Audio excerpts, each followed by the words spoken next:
बेहद प्रसन्न था। सेनापति नकुल की हार जितनी अपमानजनक होगी, भैरव कबीला उस पर उतना ही अधिक निर्भर होगा, क्योंकि युद्ध इस बिंदु तक पहुंच चुका था और भैरव कबीले ने इतना कुछ दांव पर लगा दिया था। वे पहले ही एक बहुत कठिन स्थिति में थे। भैरव कबीला शक्ति सिंधु महाद्वीप को जीते बिना कभी हार नहीं मानेगा।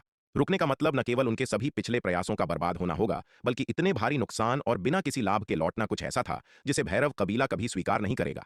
इसके अलावा अगर यह बात बाहर फैल गई तो भैरव कबीले का सम्मान मिट्टी में मिल जाएगा और आसपास के कबीले उनका मजाक उड़ाएंगे, जिससे उनके लिए अंधकार दानव लोक में अपना पैर जमाए रखना असंभव हो जाएगा। शायद उनके महाएल्डर द्रोण की प्रतिष्ठा भी धूमिल हो जाएगी और उन्हें अपने पद से हटना पड़ेगा। उस समय महाकाल कबीला, जिसकी हमेशा से भैरव कबीले पर नजर थी, निश्चित रूप से उनके दुर्भाग्य का फायदा उठाने और उनके क्षेत्र पर कब्जा करने के इस अवसर का लाभ उठाएगा।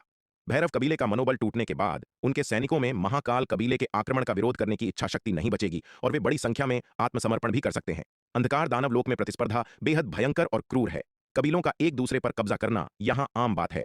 इसलिए सेनापति क्रूर को यकीन है कि भैरव कबीला सब कुछ दांव पर लगाकर भी शक्ति सिंधु महाद्वीप पर अपना हमला कभी नहीं छोड़ेगा। एक कबीले का मनोबल और प्रतिष्ठा सर्वोपरि होती है। सेनापति क्रूर द्वारा अपने आरोहण लोक के सैनिकों को इंसानों के साथ छोटी मोटी झड़पों के लिए अंधकार पर्वत में भेजना सबसे पहले तो इंसानी ताकत को कम करने और बड़े पैमाने पर आगे बढ़ते समय इंसानी सेना के हमलों को रोकने के लिए था। लेकिन दूसरी बात, क्या वह पूरे भैरव कबीले को भी इस लड़ाई में नहीं घसीटना चाहता था? जब भैरव कबीले को भारी नुकसान होगा तभी उसका नेतृत्व वास्तव में किसी भी कीमत पर युद्ध जीतने के लिए प्रतिबद्ध होगा और केवल ऐसे दृढ़ संकल्प के साथ ही वह अपनी चोटों और ताकत को वापस पाने के लिए पर्याप्त लाभ उठा सकता है। अन्यथा उसकी वर्तमान चोटों को देखते हुए कबीले के अनमोल खजाने को प्राप्त किए बिना अपने चरम रूप में पूरी तरह से ठीक होने के लिए लाखों वर्ष भी पर्याप्त नहीं होंगे। लेकिन क्या शक्ति सिंधु महाद्वीप उसे ठीक होने के लिए लाखों वर्ष देगा? शक्ति सिंधु महाद्वीप के विकास की वर्तमान गति को देखते हुए यदि उन्हें 100 वर्ष और मिल गए तो वे आसानी से अंधकार रसातल की रक्षा पंक्तियों को तोड़ देंगे और उसे पूरी तरह नष्ट कर देंगे। शक्ति सिंधु महाद्वीप के भयानक रूप से तेज विकास के बारे में जानने के बाद सेनापति क्रूर ने अत्यधिक दबाव महसूस किया था। वह मुश्किल से मुहर से बच निकला था। वह दोबारा कैद नहीं होना चाहता था। इसके अलावा उसे लगा कि अगर शक्ति सिंधु महाद्वीप इस बार और अधिक विकसित हुआ तो वह उसे सिर्फ कैद नहीं करेगा, जो विराट बल्कि उसे पूरी तरह से मिटा देगा।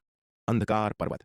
दिव्य विकास लोक के शिखर स्तर के अंधकार दानव विशेषज्ञ सेनापति नकुल ने 20 शिखर स्तरीय अंधकार दानव विशेषज्ञों और दिव्य विकास लोक के अंतिम चरण के 2000 से अधिक अंधकार दानव योद्धाओं का नेतृत्व करते हुए पूर्व की ओर दानवनाशक नगर की दिशा में कूच किया। जैसे ही शक्तिशाली अंधकार दानवों का समूह उड़ रहा था, सेनापति नकुल के चेहरे के भाव अचानक बदल गए और वह चिल्लाया, रुको! उसी क्षण उसे अचानक महसूस हुआ कि आसपास की ऊर्जा बेहद असामान्य थी। लेकिन दुर्भाग्य से जब तक उसे यह एहसास हुआ तब तक बहुत देर हो चुकी थी। जैसे ही वह चिल्लाया, चारों ओर एक भयानक विस्फोट गूंज उठा। अविश्वसनीय रूप से शक्तिशाली विस्फोट के कारण आसपास का पूरा स्थान ढह गया। आहा! अचानक इस तरह के भयानक विस्फोट की चपेट में आए अंधकार दानव दर्द से चीखने लगे। विस्फोट की भयानक शक्ति के तहत बड़ी संख्या में अंधकार दानव सीधे राख में बदल गए। विस्फोट इतनी अचानक हुआ कि अंधकार दानव की टीम पूरी तरह से स्तब्ध रह गई। सेनापति नकुल और अन्य अंधकार दानवों को प्रतिक्रिया करने का कोई समय नहीं मिला और कम से कम आधे दानव मारे गए। जब तक विस्फोट शांत हुआ, दिव्य विकास लोक के अंतिम चरण के 2000 से अधिक अंधकार दानवों में से आधे से अधिक मारे गए या घायल हो गए। तभी एक बार फिर से भयंकर गर्जनाओं की एक श्रृंखला गूंज उठी और अनगिनत खौफनाक प्रकाश किरणें गंभीर रूप से घायल अंधकार दानव विशेषज्ञों की ओर बरस पड़ी। व्यूह बनाओ! व्यूह बनाओ! सेनापति नकुल दहाड़ा। यह दृश्य देखकर क्रोध से उसकी आंखें लाल हो गई थीं। लेकिन दुर्भाग्य से यह सब बहुत अचानक हुआ। पहले की बमबारी से अभी भी उबर रहे अंधकार दानव विशेषज्ञ घबराहट में एक उचित व्यूह बनाने की स्थिति में नहीं थे। बमबारी के बाद इन अंधकार दानव विशेषज्ञों में से आधे से अधिक का फिर से सफाया हो गया। हमलों की 2 लहरों के बाद 2000 से अधिक दिव्य विकास लोक के अंतिम चरण के अंधकार दानव विशेषज्ञों में से केवल 300 से कुछ अधिक ही बचे थे। इसके अलावा बचे हुए ये 300 से अधिक अंधकार दानव विशेषज्ञ भी गंभीर रूप से घायल थे। इस हमले के शांत होने के बाद एक प्यारा सा सफेद बाघ दिव्य विकास लोक के विशेषज्ञों के एक समूह का नेतृत्व करते हुए धीरे धीरे आसपास के क्षेत्र में प्रकट हुआ। जाओ शार्दुल, इन कमीनों को मार डालो! शार्दुल दहाड़ा और उसने अपना पंजा लहराया। इसके साथ ही वह एक विशाल सफेद बाघ में बदल गया और बचे हुए अंधकार दानव विशेषज्ञों की ओर झपट्टा। पीछे हटो!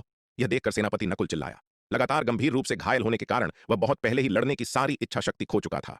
इसके अलावा उसकी सेना को भारी नुकसान हुआ था। वह शक्ति सिंधु महाद्वीप के इन विशेषज्ञों का मुकाबला कैसे कर सकता था? अब भागने के अलावा कोई विकल्प नहीं था। अगर उन्होंने भागने के इस अवसर का लाभ नहीं उठाया तो आज वे सभी यहां मारे जा सकते हैं। जाना चाहते हो? सपने देखते रहो! शार्दुल क्रोधित होकर दहाड़ा।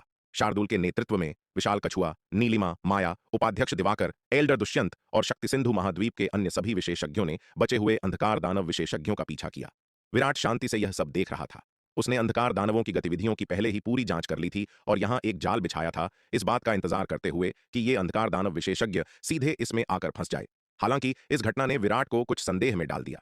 अंधकार दानव कबीले को स्पष्ट रूप से पहले भी इस संबंध में नुकसान उठाना पड़ा था। यही कारण था कि बाद में उन्होंने सामूहिक हमले के बजाय अपनी सेना को विभाजित करने और अलग अलग आगे बढ़ने का फैसला किया था।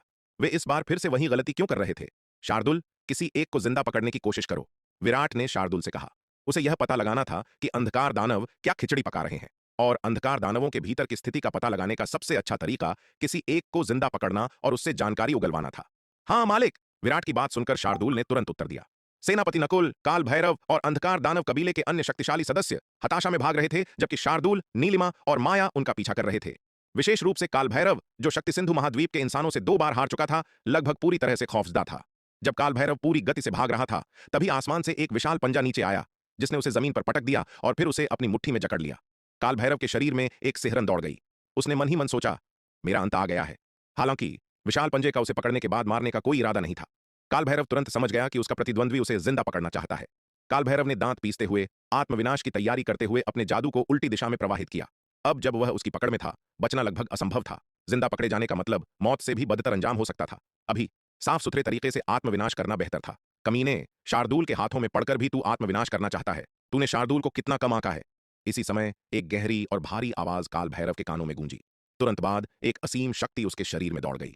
काल भैरव ने जो जादू अभी अभी जगाया था, वह इस शक्ति द्वारा तुरंत कुचल दिया गया, जिससे वह आत्मविनाश नहीं कर सका। काल भैरव को पकड़ने के बाद शार्दुल उसे विराट के पास ले आया और एक चापलूसी भरे भाव से बोला, मालिक, हमने एक को जिंदा पकड़ लिया है। हम शार्दुल, बहुत बढ़िया। विराट ने संतुष्टि के साथ सिर हिलाया। शार्दुल ने उसे कभी निराश नहीं किया था।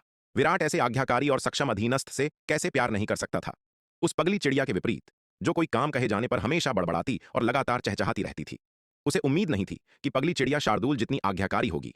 अगर वह आधी भी आज्ञाकारी होती तो वह संतुष्ट हो जाता। विराट ने काल भैरव को सीधे अनंत परम मीनार के दूसरे स्तर में फेंक दिया और फिर दक्षिणी महाद्वीप लौट आया, ताकि काल भैरव से अच्छी तरह पूछताछ कर सके और उससे अंधकार दानवों के बारे में जानकारी निकाल सके। जहां तक बचे हुए अंधकार दानवों का सवाल था, शार्दुल का पीछा करना ही काफी था। उसे उनके बारे में चिंता करने की जरूरत नहीं थी। विराट को हमेशा शार्दुल की क्षमताओं पर पूरा भरोसा था। सेनापति नकुल अपनी बची हुई अंधकार दानव सेना का नेतृत्व करते हुए पागलों की तरह भागा और अंततः अंधकार रसातल में वापस भागने में सफल रहा। अपने 100 से भी कम अंधकार दानव सैनिकों को देखकर सेनापति नकुल का चेहरा पीला पड़ गया। वह 20 शिखर स्तरीय दिव्य विकास लोक के अंधकार दानवों और 2000 से अधिक अंतिम चरण के दिव्य विकास लोक के अंधकार दानवों के साथ निकला था, लेकिन अब 100 से भी कम हार कर लौटे थे। यह नुकसान काल भैरव की पिछली करारी हार से कहीं अधिक विनाशकारी था। रुको, काल भैरव कहाँ है? सेनापति नकुल ने बचे हुए अंधकार दानव सैनिकों के बीच देखा, लेकिन उसे काल भैरव कहीं नहीं मिला। क्या ऐसा हो सकता है कि काल भैरव भी मारा गया हो? यह देखकर सेनापति नकुल को एक ही नियति साझा करने का दुख महसूस हुआ। काल भैरव भी इस युद्ध में भाग्य के प्रकोप का शिकार हो गया था। काल भैरव को भैरव कबीले में एक होनहार प्रतिभाशाली व्यक्ति माना जाता था और उच्च अधिकारी उसका बहुत सम्मान करते थे। अन्यथा एल्डर द्रोण उसे शक्ति सिंधु महाद्वीप में पहली खुफिया जानकारी जुटाने वाले अभियान का नेतृत्व करने के लिए नहीं चुनते। लेकिन यह प्रतिभाशाली योद्धा गिर चुका था। सेनापति नकुल ने अपनी सेना के अवशेषों को देखा और उसके ऊपर बेचैनी की एक लहर छा गई। इतने भारी नुकसान वह एल्डर द्रोण को कैसे रिपोर्ट कर सकता था? निकलने से पहले उसने पूरे विश्वास के साथ एल्डर को आश्वस्त किया था कि वह उन्हें निराश नहीं करेगा, लेकिन अब उसने काल भैरव से भी कहीं अधिक नुकसान उठाया था। वह पहले ही यह खबर सुनकर एल्डर द्रोण के गुस्से की कल्पना कर सकता था और सोच सकता था कि उसका क्या हश्र होने वाला है। अरे अरे, जरा ठहरिए। अगर आप इस कहानी को पूरा बिना कट और दमदार आवाज में सुनना चाहते हैं, तो अभी प्ले स्टोर पर जाइए, मिनी एफएम ऐप डाउनलोड करें और कहानी की दुनिया में खो जाइए, जहां हर एपिसोड में है सस्पेंस, रोमांच और पूरा मजा। अभी डाउनलोड करें और सुनने का मजा कई गुना बढ़ा दें। अंधकार रसातल। सेनापति क्रूर ने सेनापति नकुल द्वारा वापस लाए गए अवशेषों को देखा। जब उसे पता चला कि सेनापति नकुल 100 से भी कम अंधकार दानवों के साथ बच निकला है, तो सेनापति क्रूर भी अचंभित रह गया। उसे उम्मीद थी कि सेनापति नकुल को इस बार एक महत्वपूर्ण नुकसान उठाना पड़ सकता है, लेकिन उसने उम्मीद नहीं की थी कि यह इतना बड़ा होगा। सेनापति क्रूर ने शुरू में सोचा था कि सेनापति नकुल को अधिकतम 4 या 500 अंतिम चरण के दिव्य विकास लोक के अंधकार दानवों का नुकसान होगा, लेकिन उसे आश्चर्य हुआ कि सेनापति नकुल का नुकसान 2000 से अधिक हो गया। ऐसा लग रहा था कि मानव जाति की ताकत उसकी उम्मीद से कहीं अधिक भयानक थी। उसे उस मानव मुखबिर को फिर से खोजने और अधिक खुफिया जानकारी जुटाने के लिए समय निकालना था। दक्षिणी महाद्वीप, अनंत परम मीनार का दूसरा स्तर। विराट ने अपने स्वर्ण ड्रैगन अवतार से काल भैरव की यादों को खंगालने के लिए आत्मा खोज तकनीक का उपयोग करवाया। काल भैरव अविश्वसनीय रूप से जिद्दी था। चाहे उसने कैसे भी पूछताछ की हो, काल भैरव ने एक शब्द भी नहीं बोला था। कोई अन्य विकल्प न बचने पर विराट को आत्मा खोज का सहारा लेना पड़ा। विराट ने कभी भी मानव जाति के इन नश्वर दुश्मनों पर दया नहीं दिखाई। चाहे कोई भी साधन हो, जब तक वह अपना लक्ष्य प्राप्त करता, विराट मानव शत्रुओं पर उसका उपयोग करता। काल भैरव की आत्मा को खंगालने के बाद विराट को अंततः अंधकार दानव कबीले की स्पष्ट समझ प्राप्त हुई। इससे पहले हालांकि उसने नीले वस्त्रधारी बालक से अंधकार दानव कबीले के बारे में बहुत कुछ सीखा था, लेकिन उस बालक ने जो कुछ भी कहा था वह सामान्य था और अंधकार दानव कबीले की आंतरिक कार्यप्रणाली में गहराई तक नहीं गया था। लेकिन इस बार विराट को पूरे अंधकार दानव लोक की संरचना की अधिक विस्तृत समझ प्राप्त हुई। अंधकार दानव कबीला ब्रह्मांड के एक विशाल क्षेत्र पर शासन करता है। आंतरिक रूप से अंधकार दानव कबीला कई कबीलों में विभाजित है। इन कबीलों को 4 स्तरों में विभाजित किया गया है: अति विशाल कबीले, बड़े कबीले, मध्यम आकार के कबीले और छोटे कबीले। हालांकि जो संगठन पूरे अंधकार दानव लोक पर शासन करता है उसे अंधकार दानव मंदिर कहा जाता है। अंधकार दानव मंदिर का अंधकार दानव कबीले के भीतर सर्वोच्च स्थान है और उसके पास अद्वितीय शक्ति है। अंधकार दानव कबीले का कोई भी कबीला अंधकार दानव मंदिर की इच्छा की अवज्ञा करने का साहस नहीं करता है। शक्ति सिंधु महाद्वीप पर हमला करने वाला अंधकार दानव कबीला अंधकार दानव लोक के भीतर एक बहुत छोटा कबीला है। यह जानकारी प्राप्त करने पर विराट के दिल पर एक भारी बोझ महसूस हुआ। फिर भी राहत की एक गुप्त भावना भी थी। उसका भारी दिल इस तथ्य से उपजा था कि अंधकार दानव कबीले जैसे छोटे कबीले के पास भी इतनी भयानक शक्ति है। कोई केवल उनके बड़े कबीलों, अति विशाल कबीलों और यहां तक कि अंधकार दानव मंदिर, सर्वोच्च संगठन जो अंधकार दानव कबीले पर शासन करता है, की शक्ति की कल्पना कर सकता है। उनकी सेनाओं की अपार शक्ति अकल्पनीय थी। विराट को थोड़ी राहत इस बात से मिली कि शक्ति सिंधु महाद्वीप पर हमला करने वाले केवल एक छोटे कबीले अंधकार दानव कबीले के थे। हालांकि ऐसा छोटा कबीला वास्तव में शक्तिशाली था, लेकिन यह इतना शक्तिशाली नहीं था कि शक्ति सिंधु महाद्वीप के लिए घोर निराशा ला सके। काल भैरव की यादों से विराट को पता चला कि भैरव कबीला अधिक से अधिक केवल एक अर्ध महाविपत्ति लोक के विशेषज्ञ के गुजरने के लिए पर्याप्त स्थानिक मार्ग बना सकता है, लेकिन किसी महाविपत्ति लोक के विशेषज्ञ के लिए नहीं। यह जानने के बाद विराट ने आखिरकार राहत की सांस ली। अगर भैरव कबीला किसी महाविपत्ति लोक के विशेषज्ञ के लिए पर्याप्त स्थानिक मार्ग बना सकता तो शक्ति सिंधु महाद्वीप गंभीर संकट में पड़ जाता। सौभाग्य से हमलावर भैरव कबीले जैसे एक छोटे कबीले से थे, अन्यथा अगर यह अंधकार दानव लोक का कोई बड़ा कबीला होता तो शक्ति सिंधु महाद्वीप के पास बिल्कुल कोई उम्मीद नहीं होती। यहां तक कि एक मध्यम आकार का कबीला भी निराशाजनक होता और शक्ति सिंधु महाद्वीप को भागने की तैयारी करनी पड़ती। हालांकि यद्यपि विराट ने थोड़ी राहत महसूस की, फिर भी वह अपनी सुरक्षा में कोई डील देने की हिम्मत नहीं कर सकता था। हालांकि हमलावर अंधकार दानव लोक के एक नगण्य छोटे कबीले से थे, लेकिन ऐसे छोटे कबीले के पास भी काफी शक्ति थी। भैरव कबीले के पास पूरे 10 करोड़ आरोहण लोक के योद्धा और 5 लाख से अधिक दिव्य विकास लोक के योद्धा हैं। यदि भैरव कबीला शक्ति सिंधु महाद्वीप पर हमला करने के लिए अपनी पूरी सेना जुटा लेता है तो शक्ति सिंधु महाद्वीप अभिभूत हो जाएगा। हाल के वर्षों में तीव्र विकास के बावजूद पूरे शक्ति सिंधु महाद्वीप में वर्तमान में केवल 3 करोड़ से कुछ अधिक आरोहण लोक के योद्धा हैं और मुश्किल से 1 लाख से कुछ अधिक दिव्य विकास लोक के योद्धा हैं। समग्र शक्ति के मामले में शक्ति सिंधु महाद्वीप अभी भी भैरव कबीले से बहुत पीछे है। सौभाग्य से अंधकार दानव लोक अखंड नहीं है। अंधकार दानव जाति के भीतर कबीलों के बीच कई संघर्ष हैं। उदाहरण के लिए अंधकार दानव लोक में भैरव कबीले का एक कट्टर दुश्मन है महाकाल कबीला। महाकाल कबीले से बचाव के लिए भैरव कबीला शक्ति सिंधु महाद्वीप पर हमला करने के लिए अपनी पूरी सेना तैनात करने का साहस नहीं करता है। इसने शक्ति सिंधु महाद्वीप को सांस लेने का मौका दिया, जिससे उसे अंधकार दानव कबीले के साथ युद्ध के दौरान लगातार अपनी ताकत विकसित करने की अनुमति मिली। हालांकि विराट को कोई भ्रम पालने या जरा भी लापरवाही बरतने की हिम्मत नहीं हुई। आखिरकार कौन जानता था कि भैरव कबीला पागल होने के बाद भी ऐसी बातों की परवाह करेगा या नहीं।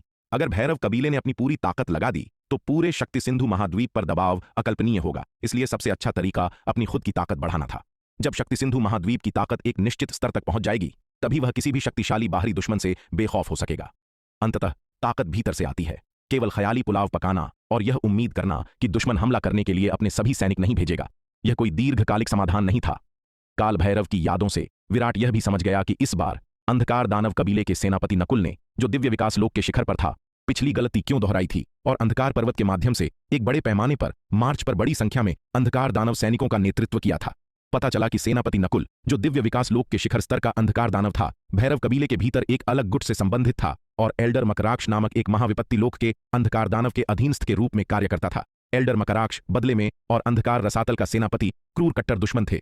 सेनापति क्रूर ने सेनापति नकुल की हरकतों को रोकने के लिए हस्तक्षेप नहीं किया, इसके बजाय उसे वही गलतियां दोहराते हुए देखा। मूल रूप से भैरव कबीले के उच्च अधिकारियों के बीच की अंदरूनी कलह ने उसे बड़ी संख्या में दिव्य विकास लोक के अंधकार दानव सैनिकों को नष्ट करने का अवसर प्रदान किया। आत्मा खोज के माध्यम से काल भैरव की यादें प्राप्त करने के बाद विराट ने काल भैरव को जीवित नहीं छोड़ा और उसे सीधे मार डाला। हालांकि विराट ने काल भैरव की लाश को इतनी आसानी से जाने नहीं दिया। उसने अपनी दिव्य आत्मा का एक हिस्सा अलग किया, उसे काल भैरव के शरीर में बसाया और उसे अपने एक पुतला अवतार में परिष्कृत किया। फिर विराट ने अंतरिक्ष को चीर दिया और चुपचाप अंधकार पर्वत के एक निश्चित जंगल में पहुंच गया। उसने अंधकार दानव पुतला अवतार को छोड़ दिया, उसे अंधकार रसातल की ओर उड़ने के लिए भेज दिया। अंधकार दानवों की नई गतिविधियों को समझने का सबसे अच्छा तरीका उनके रैंकों में घुसपैठ करना था। ऐसे युद्ध में सटीक खुफिया जानकारी सर्वोपरि थी। अंधकार दानव लोक, भैरव कबीला। बेकार नकारा, तुम सब किसी काम के नहीं हो। भैरव कबीले के महा एल्डर द्रोण गुस्से में दहाड़े। उनकी आंखें लाल थीं क्योंकि उन्होंने नीचे खड़े सेनापति नकुल को देखा। यह नकारा आदमी काल भैरव से भी बदतर था। रवाना होने से पहले उसने पूरे विश्वास के साथ आश्वस्त किया था कि वह उसे निराश नहीं करेगा, और बस यही था। उसने भैरव कबीले को दिव्य विकास लोक के अंतिम चरण के पूरे 2000 अंधकार दानव सैनिकों का नुकसान पहुंचाया था। कितने साल हो गए थे जब भैरव कबीले को इतना भारी नुकसान उठाना पड़ा था। एल्डर मकराक्ष, यह वही सक्षम गुर्गा है जिसकी तुमने सिफारिश की थी। सेनापति नकुल को डांटने के बाद एल्डर द्रोण एल्डर मकराक्ष की ओर मुड़े और दहाड़े, देखो तुम्हारी सिफारिशों ने क्या गड़बड़ कर दी है। एल्डर द्रोण द्वारा सार्वजनिक रूप से डांटे जाने के बाद एल्डर मकराक्ष का चेहरा काफी काला पड़ गया था। उसने मूल रूप से एल्डर द्रोण को सेनापति नकुल की सिफारिश की थी ताकि वह इस अवसर का लाभ उठाकर महत्वपूर्ण सैन्य योग्यता हासिल कर सके। आखिरकार भैरव कबीले ने शक्ति सिंधु महाद्वीप में पहले ही इतनी शक्ति जुटा ली थी।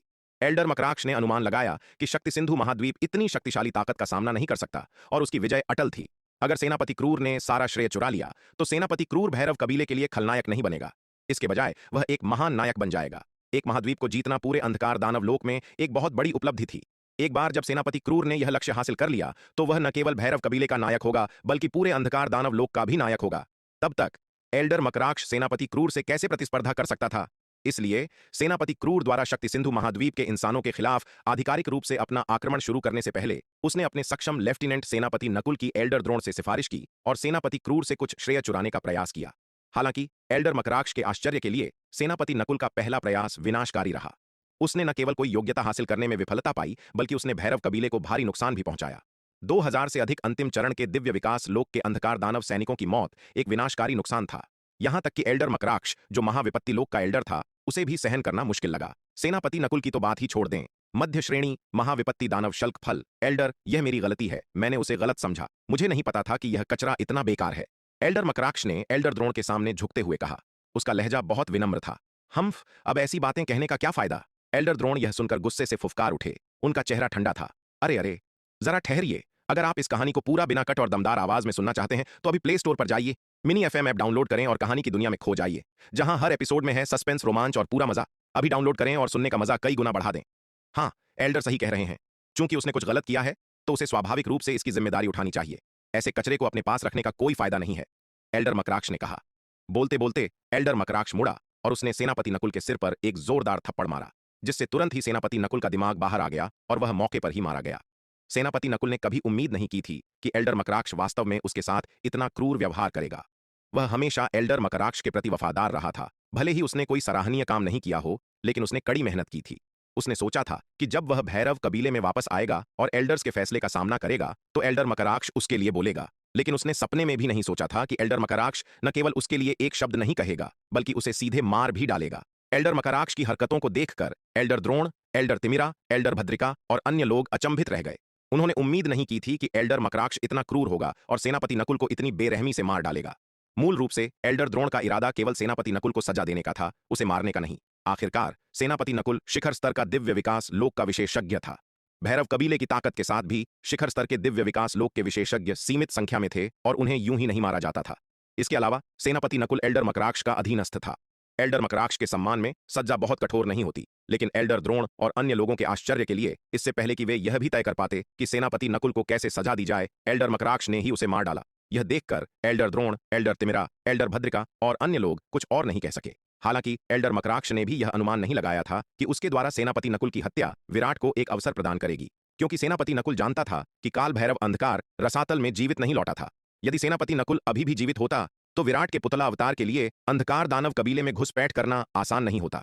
लेकिन अब जब सेनापति नकुल मर चुका था तो इसने विराट के अंधकार दानव कबीले के पुतला अवतार के लिए ऐसा करने का रास्ता साफ कर दिया था। सेनापति नकुल के नेतृत्व वाली 2000 से अधिक अंधकार दानवों की सेना को तलवार संप्रदाय के विशेषज्ञों के हमले के तहत भारी नुकसान हुआ था, जिसमें अंधकार रसातल में लौटने के लिए 100 से भी कम अंधकार दानव बचे थे। ऐसी परिस्थितियों में अधिकांश जीवित अंधकार दानवों के पास दूसरों पर ध्यान देने की मानसिक स्थिति नहीं थी। केवल सेनापति नकुल ने, जो नेता था, अपने सदमे में यह जांचा था कि कौन से अंधकार दानव अभी भी जीवित थे। अब जबकि सेनापति नकुल मर चुका था, किसी अन्य अंधकार दानव को नहीं पता था कि काल भैरव अंधकार रसातल में जीवित लौटा था या नहीं। इसलिए विराट के अंधकार दानव कबीले के पुतला अवतार, जो अंतिम चरण के दिव्य विकास लोक पर था, के लिए अंधकार दानव कबीले में घुसपैठ करना बहुत आसान हो गया। एल्डर, अब हम क्या करें? एल्डर तिमिरा ने एल्डर द्रोण से पूछा। शक्ति सिंधु महाद्वीप पर उनके बार बार के हमलों का न केवल कोई परिणाम नहीं निकला था बल्कि भारी नुकसान भी हुआ था। भैरव कबीले की अपार संपत्ति के साथ भी इस तरह की फिजूल खर्ची टिकाऊ नहीं थी। इसके अलावा भारी नुकसान के अलावा इन हमलों से शक्ति सिंधु महाद्वीप की वास्तविक प्रकृति भी उजागर नहीं हुई थी, जो वास्तव में एक विडंबनापूर्ण स्थिति थी। सेनापति क्रूर को मध्य श्रेणी महाविपत्ति दानव शल्क फल भेज दो। एल्डर द्रोण ने काफी देर बाद कहा। अब हम शक्ति सिंधु महाद्वीप पर विजय प्राप्त कर सकते हैं या नहीं, यह काफी हद तक सेनापति क्रूर पर निर्भर करता है। उनके भैरव कबीले के पास महाविपत्ति लोक के विशेषज्ञों के शक्ति सिंधु महाद्वीप तक जाने के लिए पर्याप्त स्थानिक मार्ग बनाने के लिए खजाने की कमी थी। यदि ये महाविपत्ति लोक के विशेषज्ञ शक्ति सिंधु महाद्वीप की यात्रा कर सकते तो इसे जीतना बहुत आसान हो जाता, और वे ऐसी निष्क्रिय स्थिति में नहीं होते। इन पारलौकिक क्षेत्र के विशेषज्ञों के लिए शक्ति सिंधु महाद्वीप तक पहुंचने के केवल दो तरीके हैं। पहला, एक ऐसा स्थानिक मार्ग बनाना जो उनके लिए पर्याप्त बड़ा हो, और दूसरा, शक्ति सिंधु महाद्वीप तक पहुंचने के लिए सीधे ब्रह्मांड को पार करना। पहला विकल्प फिलहाल सवाल से बाहर है और दूसरा भी अवास्तविक है। ऐसा इसलिए है क्योंकि शक्ति सिंधु महाद्वीप उस महाद्वीप से अविश्वसनीय रूप से दूर है जहां उनका भैरव कबीला रहता है। उनकी गति से भी इतनी बड़ी दूरी तय करने में अत्यधिक समय लगेगा। भैरव कबीले की अभियान सेना ने शक्ति सिंधु महाद्वीप को खोजने में भी बहुत लंबा समय बिताया था, जो उनके हमले के लिए अपेक्षाकृत उपयुक्त महाद्वीप था। मानव जाति का ब्रह्मांडीय क्षेत्र विशाल है, जिसमें कई महाद्वीप शामिल हैं, लेकिन भैरव कबीले को जीतने के लिए सभी महाद्वीप उपयुक्त नहीं हैं। यदि वे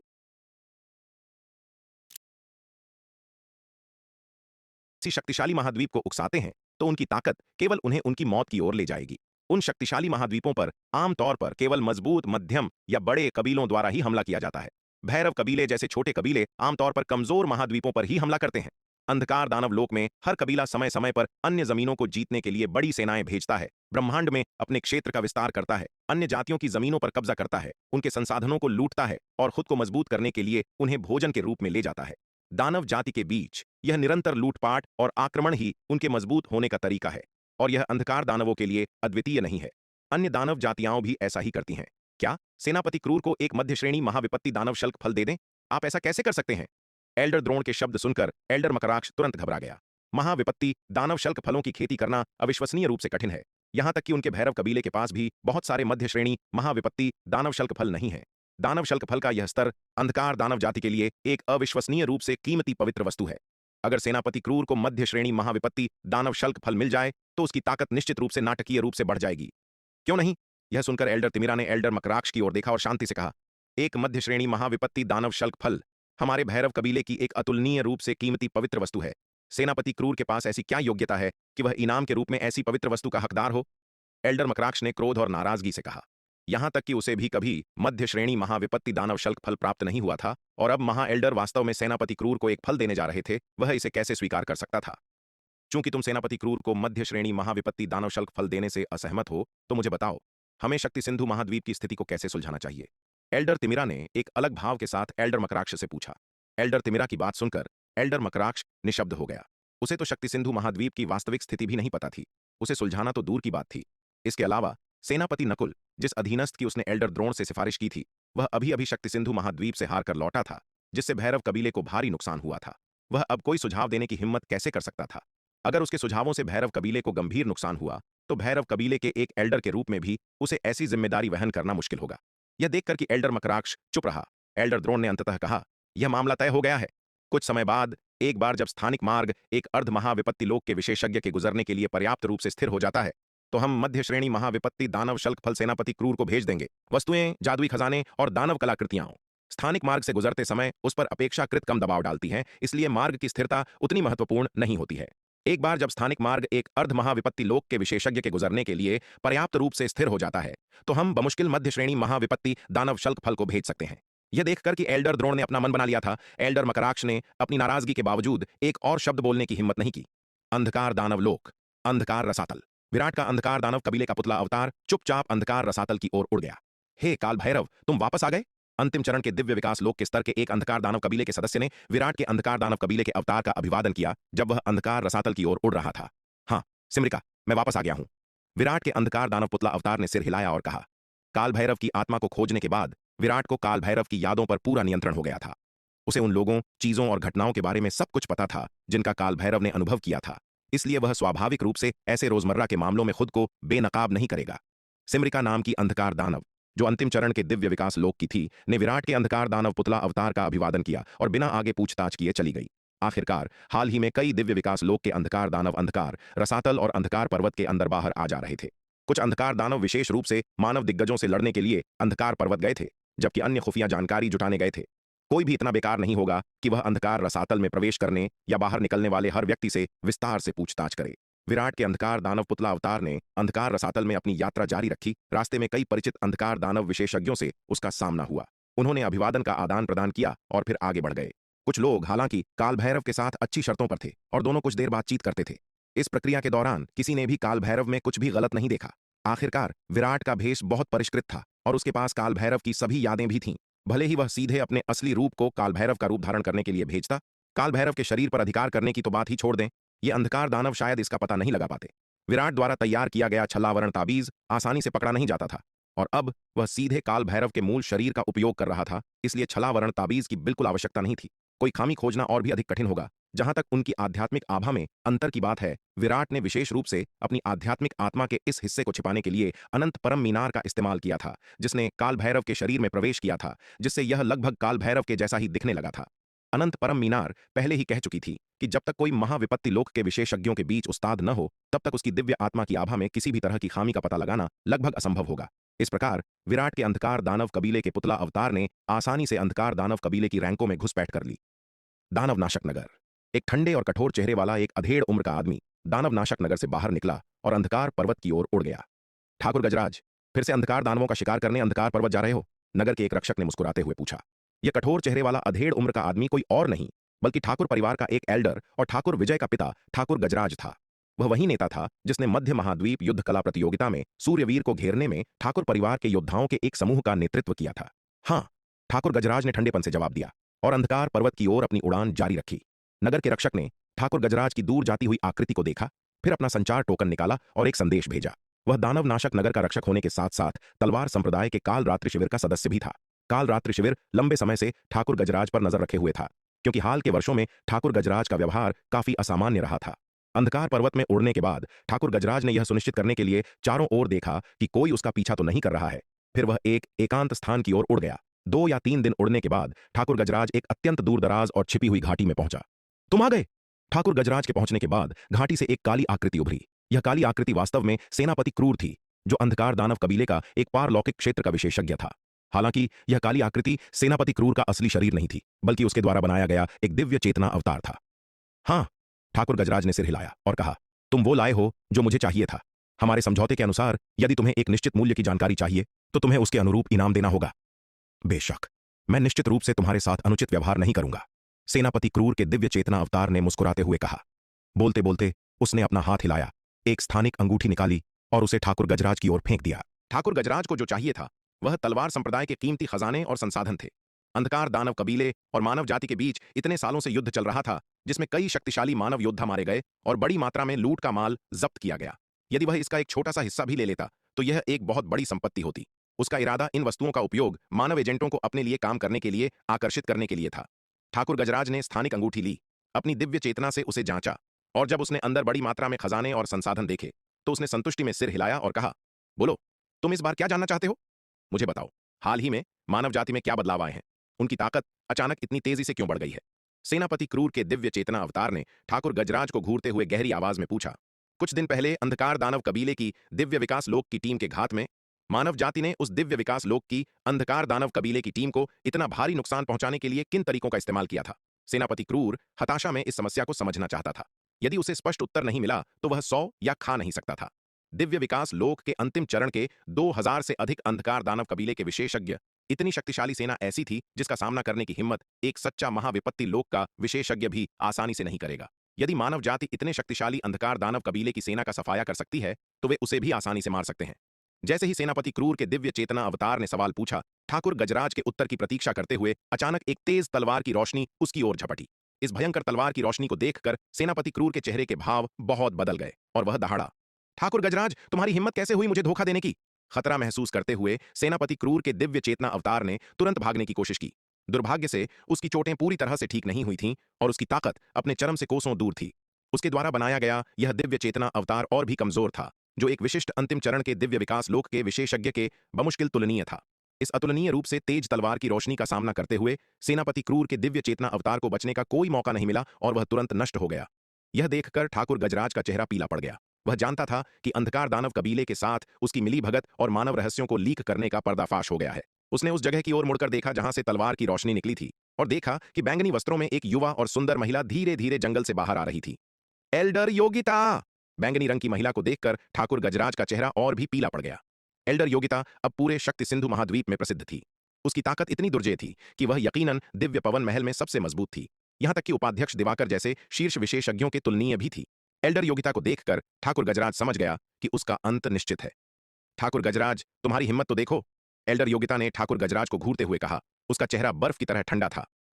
तलवार संप्रदाय ने तुम्हारे साथ अच्छा व्यवहार किया है, फिर भी तुमने अंधकार दानव कबीले के साथ मिली भगत करने और मानवता को धोखा देने का दुस्साहस किया। एल्डर योगिता तलवार संप्रदाय के काल रात्रि शिविर की एक नाम मात्र एल्डर भी थी। काल रात्रि शिविर से संदेश प्राप्त करने के बाद वह तुरंत रवाना हुई। चुपचाप ठाकुर गजराज के पीछे पीछे आई और उसके कार्यों पर नजर रखी। काल रात्रि शिविर स्वाभाविक रूप से इतने छोटे मामले के लिए विराट को परेशान नहीं करता। अगर हर छोटी बड़ी बात विराट को बताई जाती तो उनके उच्च पदस्थ सदस्यों का क्या उपयोग रह जाता। हा हा हा, मेरे साथ अच्छा व्यवहार किया।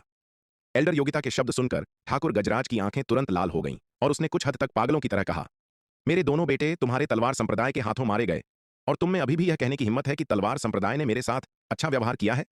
उसके दो बेटे ठाकुर विजय और ठाकुर विक्रमजीत दोनों तलवार संप्रदाय के हाथों मारे गए थे। ठाकुर विक्रमजीत मध्य महाद्वीप युद्ध कला प्रतियोगिता के दौरान विराट द्वारा मारा गया था, जबकि ठाकुर विजय, जो ठाकुर वीरेन के साथ था, रागिनी की घटना के कारण नीलिमा की जन्मजात फीनिक्स अग्नि द्वारा जलाकर मार डाला गया था। उसके दो सबसे उत्कृष्ट बेटे तलवार संप्रदाय के हाथों मारे गए थे, जिससे स्वाभाविक रूप से तलवार संप्रदाय के प्रति ठाकुर गजराज की गहरी नफरत को हवा मिली। दुर्भाग्य से तलवार संप्रदाय बहुत शक्तिशाली था। यहां तक कि पूरा ठाकुर परिवार भी उनका मुकाबला नहीं कर सकता था, तो ठाकुर गजराज की तो बात ही छोड़िए। इसलिए अपनी जलती हुई नफरत के बावजूद ठाकुर गजराज ने तलवार संप्रदाय से बदला लेने की हिम्मत नहीं की। ठाकुर गजराज की बातें सुनकर एल्डर योगिता अचंभित रह गई। फिर उसे याद आया कि ठाकुर गजराज ठाकुर विजय और ठाकुर विक्रमजीत का पिता था और उसके दो बेटे वास्तव में तलवार संप्रदाय के हाथों मारे गए थे। तुम्हारे दोनों बेटे तलवार संप्रदाय के हाथों मरने लायक ही थे, एल्डर योगिता ने ठंडेपन से कहा। तलवार संप्रदाय ने मध्य महाद्वीप युद्ध कला प्रतियोगिता में सूर्यवीर और तलवार संप्रदाय पर घात लगाने में तुम्हारी संलिप्तता का पीछा नहीं किया आना, और यहां तक कि तुम्हें तलवार संप्रदाय की युद्ध गुण विनिमय प्रणाली का आनंद लेने की भी अनुमति दी। यह तुम्हारे प्रति पहले से ही बहुत उदारता है। फिर भी तुम संतुष्ट नहीं हो और तुमने मानवता के खिलाफ ऐसा देशद्रोही कार्य किया। तुम एक सुअर या कुत्ते से भी बदतर जानवर हो। तुम वास्तव में मरने लायक हो। चाहे वह ठाकुर विक्रमजीत हो, जो मध्य महाद्वीप युद्ध कला प्रतियोगिता में विराट के हाथों मारा गया, या ठाकुर विजय, जो नीलिमा द्वारा जलाकर मार डाला गया, वे दोनों अपने भाग्य के लायक थे और उचित कारण से मरे। तलवार संप्रदाय ने उन्हें बिल्कुल भी अन्यायपूर्ण तरीके से नहीं मारा था। एल्डर योगिता ऐसे कचरे पर और शब्द बर्बाद करने में बहुत आलसी थी। उसने बस हाथ बढ़ाया और ठाकुर गजराज को पकड़ लिया। विराट से आड़ू प्राप्त करने के बाद से एल्डर योगिता की साधना ने दिन दूनी रात चौगुनी तरक्की की थी। उसे पहले ही विराट से संसाधनों की एक बड़ी आपूर्ति मिल चुकी थी और उसका संचय पहले से ही अत्यंत गहरा था। अब प्राचीन महाद्वीप के आड़ू के अविश्वसनीय रूप से कीमती संसाधन के साथ उसने लगन से साधना के माध्यम से जल्दी ही दिव्य विकास लोक के शिखर को पार कर लिया। हालांकि ठाकुर गजराज ने अंधकार दानव कबीले के साथ अपनी मिली भगत के माध्यम से उनसे बड़ी मात्रा में खजाने और संसाधन प्राप्त किए, जिससे वह दिव्य विकास लोक के मध्य चरण तक साधना करने में सक्षम हुआ। उसकी ताकत एल्डर योगिता जैसे शीर्ष विशेषज्ञ से कैसे तुलना कर सकती थी। एल्डर योगिता के हाथों में वह संघर्ष या विरोध भी नहीं कर सकता था। आत्मविनाश की तो बात ही छोड़िए, उसे सीधे पकड़ लिया गया। एल्डर योगिता ने उसकी साधना और उसकी नाड़ियों को सील कर दिया, उसे वापस दानव नाशक नगर ले गई और एक स्थानिक स्थानांतरण व्यूह के माध्यम से दक्षिणी महाद्वीप वापस आ गई। विराट को खोजा और उसे इस मामले के बारे में बताया। एल्डर योगिता को लगा कि यह मामला सरल नहीं था और विराट को स्थिति की रिपोर्ट करना सबसे अच्छा था। यह जानकर विराट तुरंत क्रोधित हो गया। उसने तुरंत ठाकुर गजराज पर एक आत्मा खोज की, यह जानकर कि ठाकुर गजराज ने अंधकार दानव कबीले के साथ मिली भगत की थी, मानव जाति के बारे में बड़ी मात्रा में खुफिया जानकारी लीक की थी। यहां तक कि उसने कई शक्तिशाली मानव योद्धाओं का पता अंधकार दानव कबीले को बता दिया था, जिसके कारण उन पर हमला हुआ और अंधकार पर्वतों में उन्हें काफी नुकसान हुआ। जैसे जैसे उसे अधिक जानकारी मिली, विराट के चेहरे के भाव और भी बदसूरत होते गए। उसने तुरंत पश्चिमी महाद्वीप के दानव नाशक नगर में एक परिषद की बैठक बुलाई और शहर की दीवारों पर अनगिनत लोगों के सामने ठाकुर गजराज को सार्वजनिक रूप से फांसी दे दी। ठाकुर गजराज के कार्य बहुत ही जघन्य थे। मानव जाति के भीतर जो लोग लालच में अंधे थे, उन्हें चेतावनी देने के लिए उसे कड़ी सजा दी जानी थी।